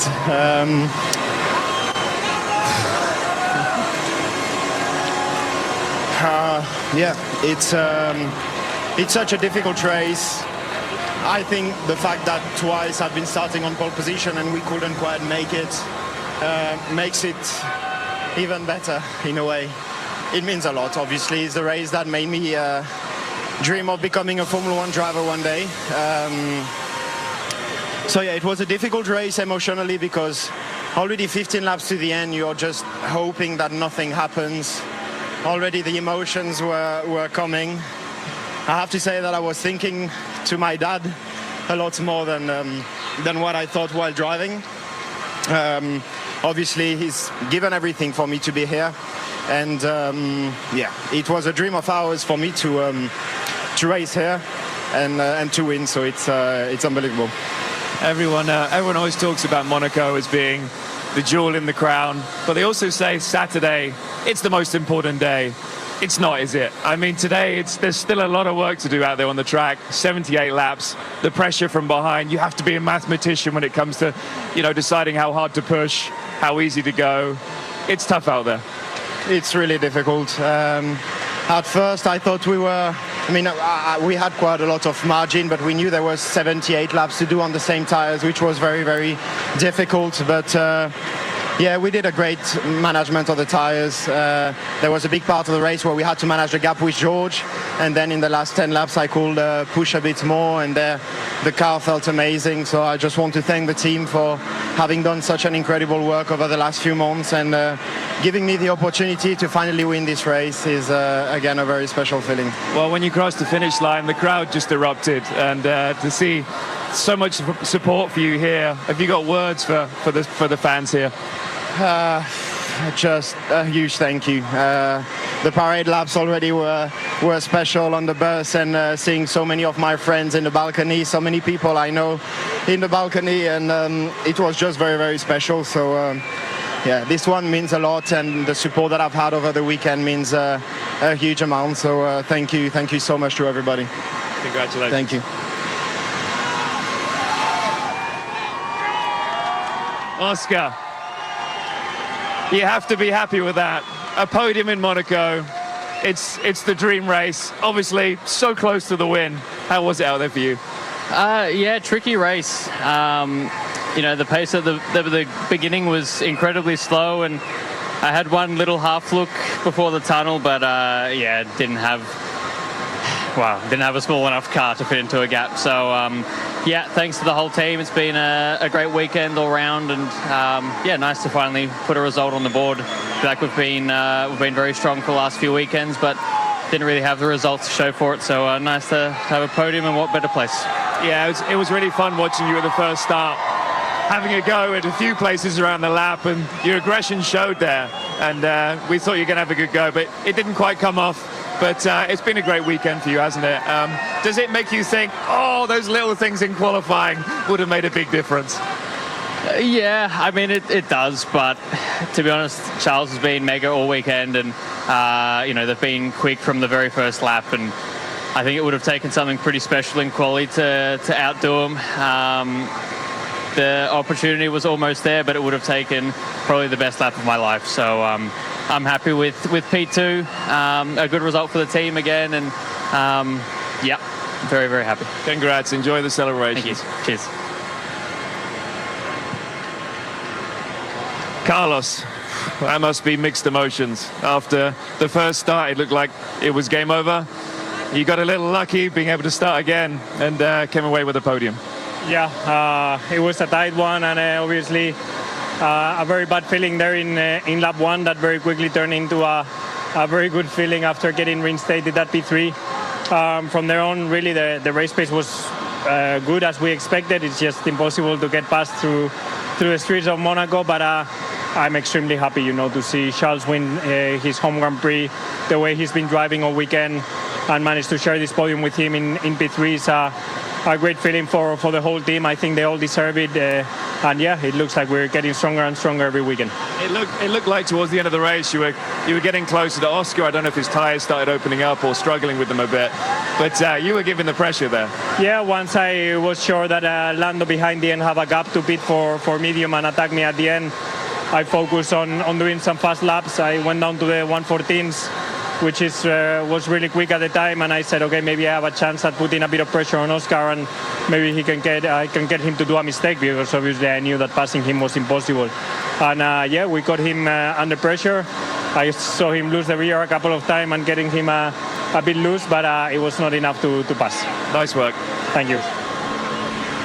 So that is your top 3 here in Monaco. It was Charles Leclerc who finally got that long-awaited victory alongside Oscar Piastri and Carlos Sainz. Is this the return of Ferrari? Is this the return of McLaren? Are they both going to bring the challenge to Red Bull? it's game on. It's only round 8 of a 24-round season, so there's plenty of wiggle room for this championship to come alight. My thanks to Harry, to Mark, to the entire team.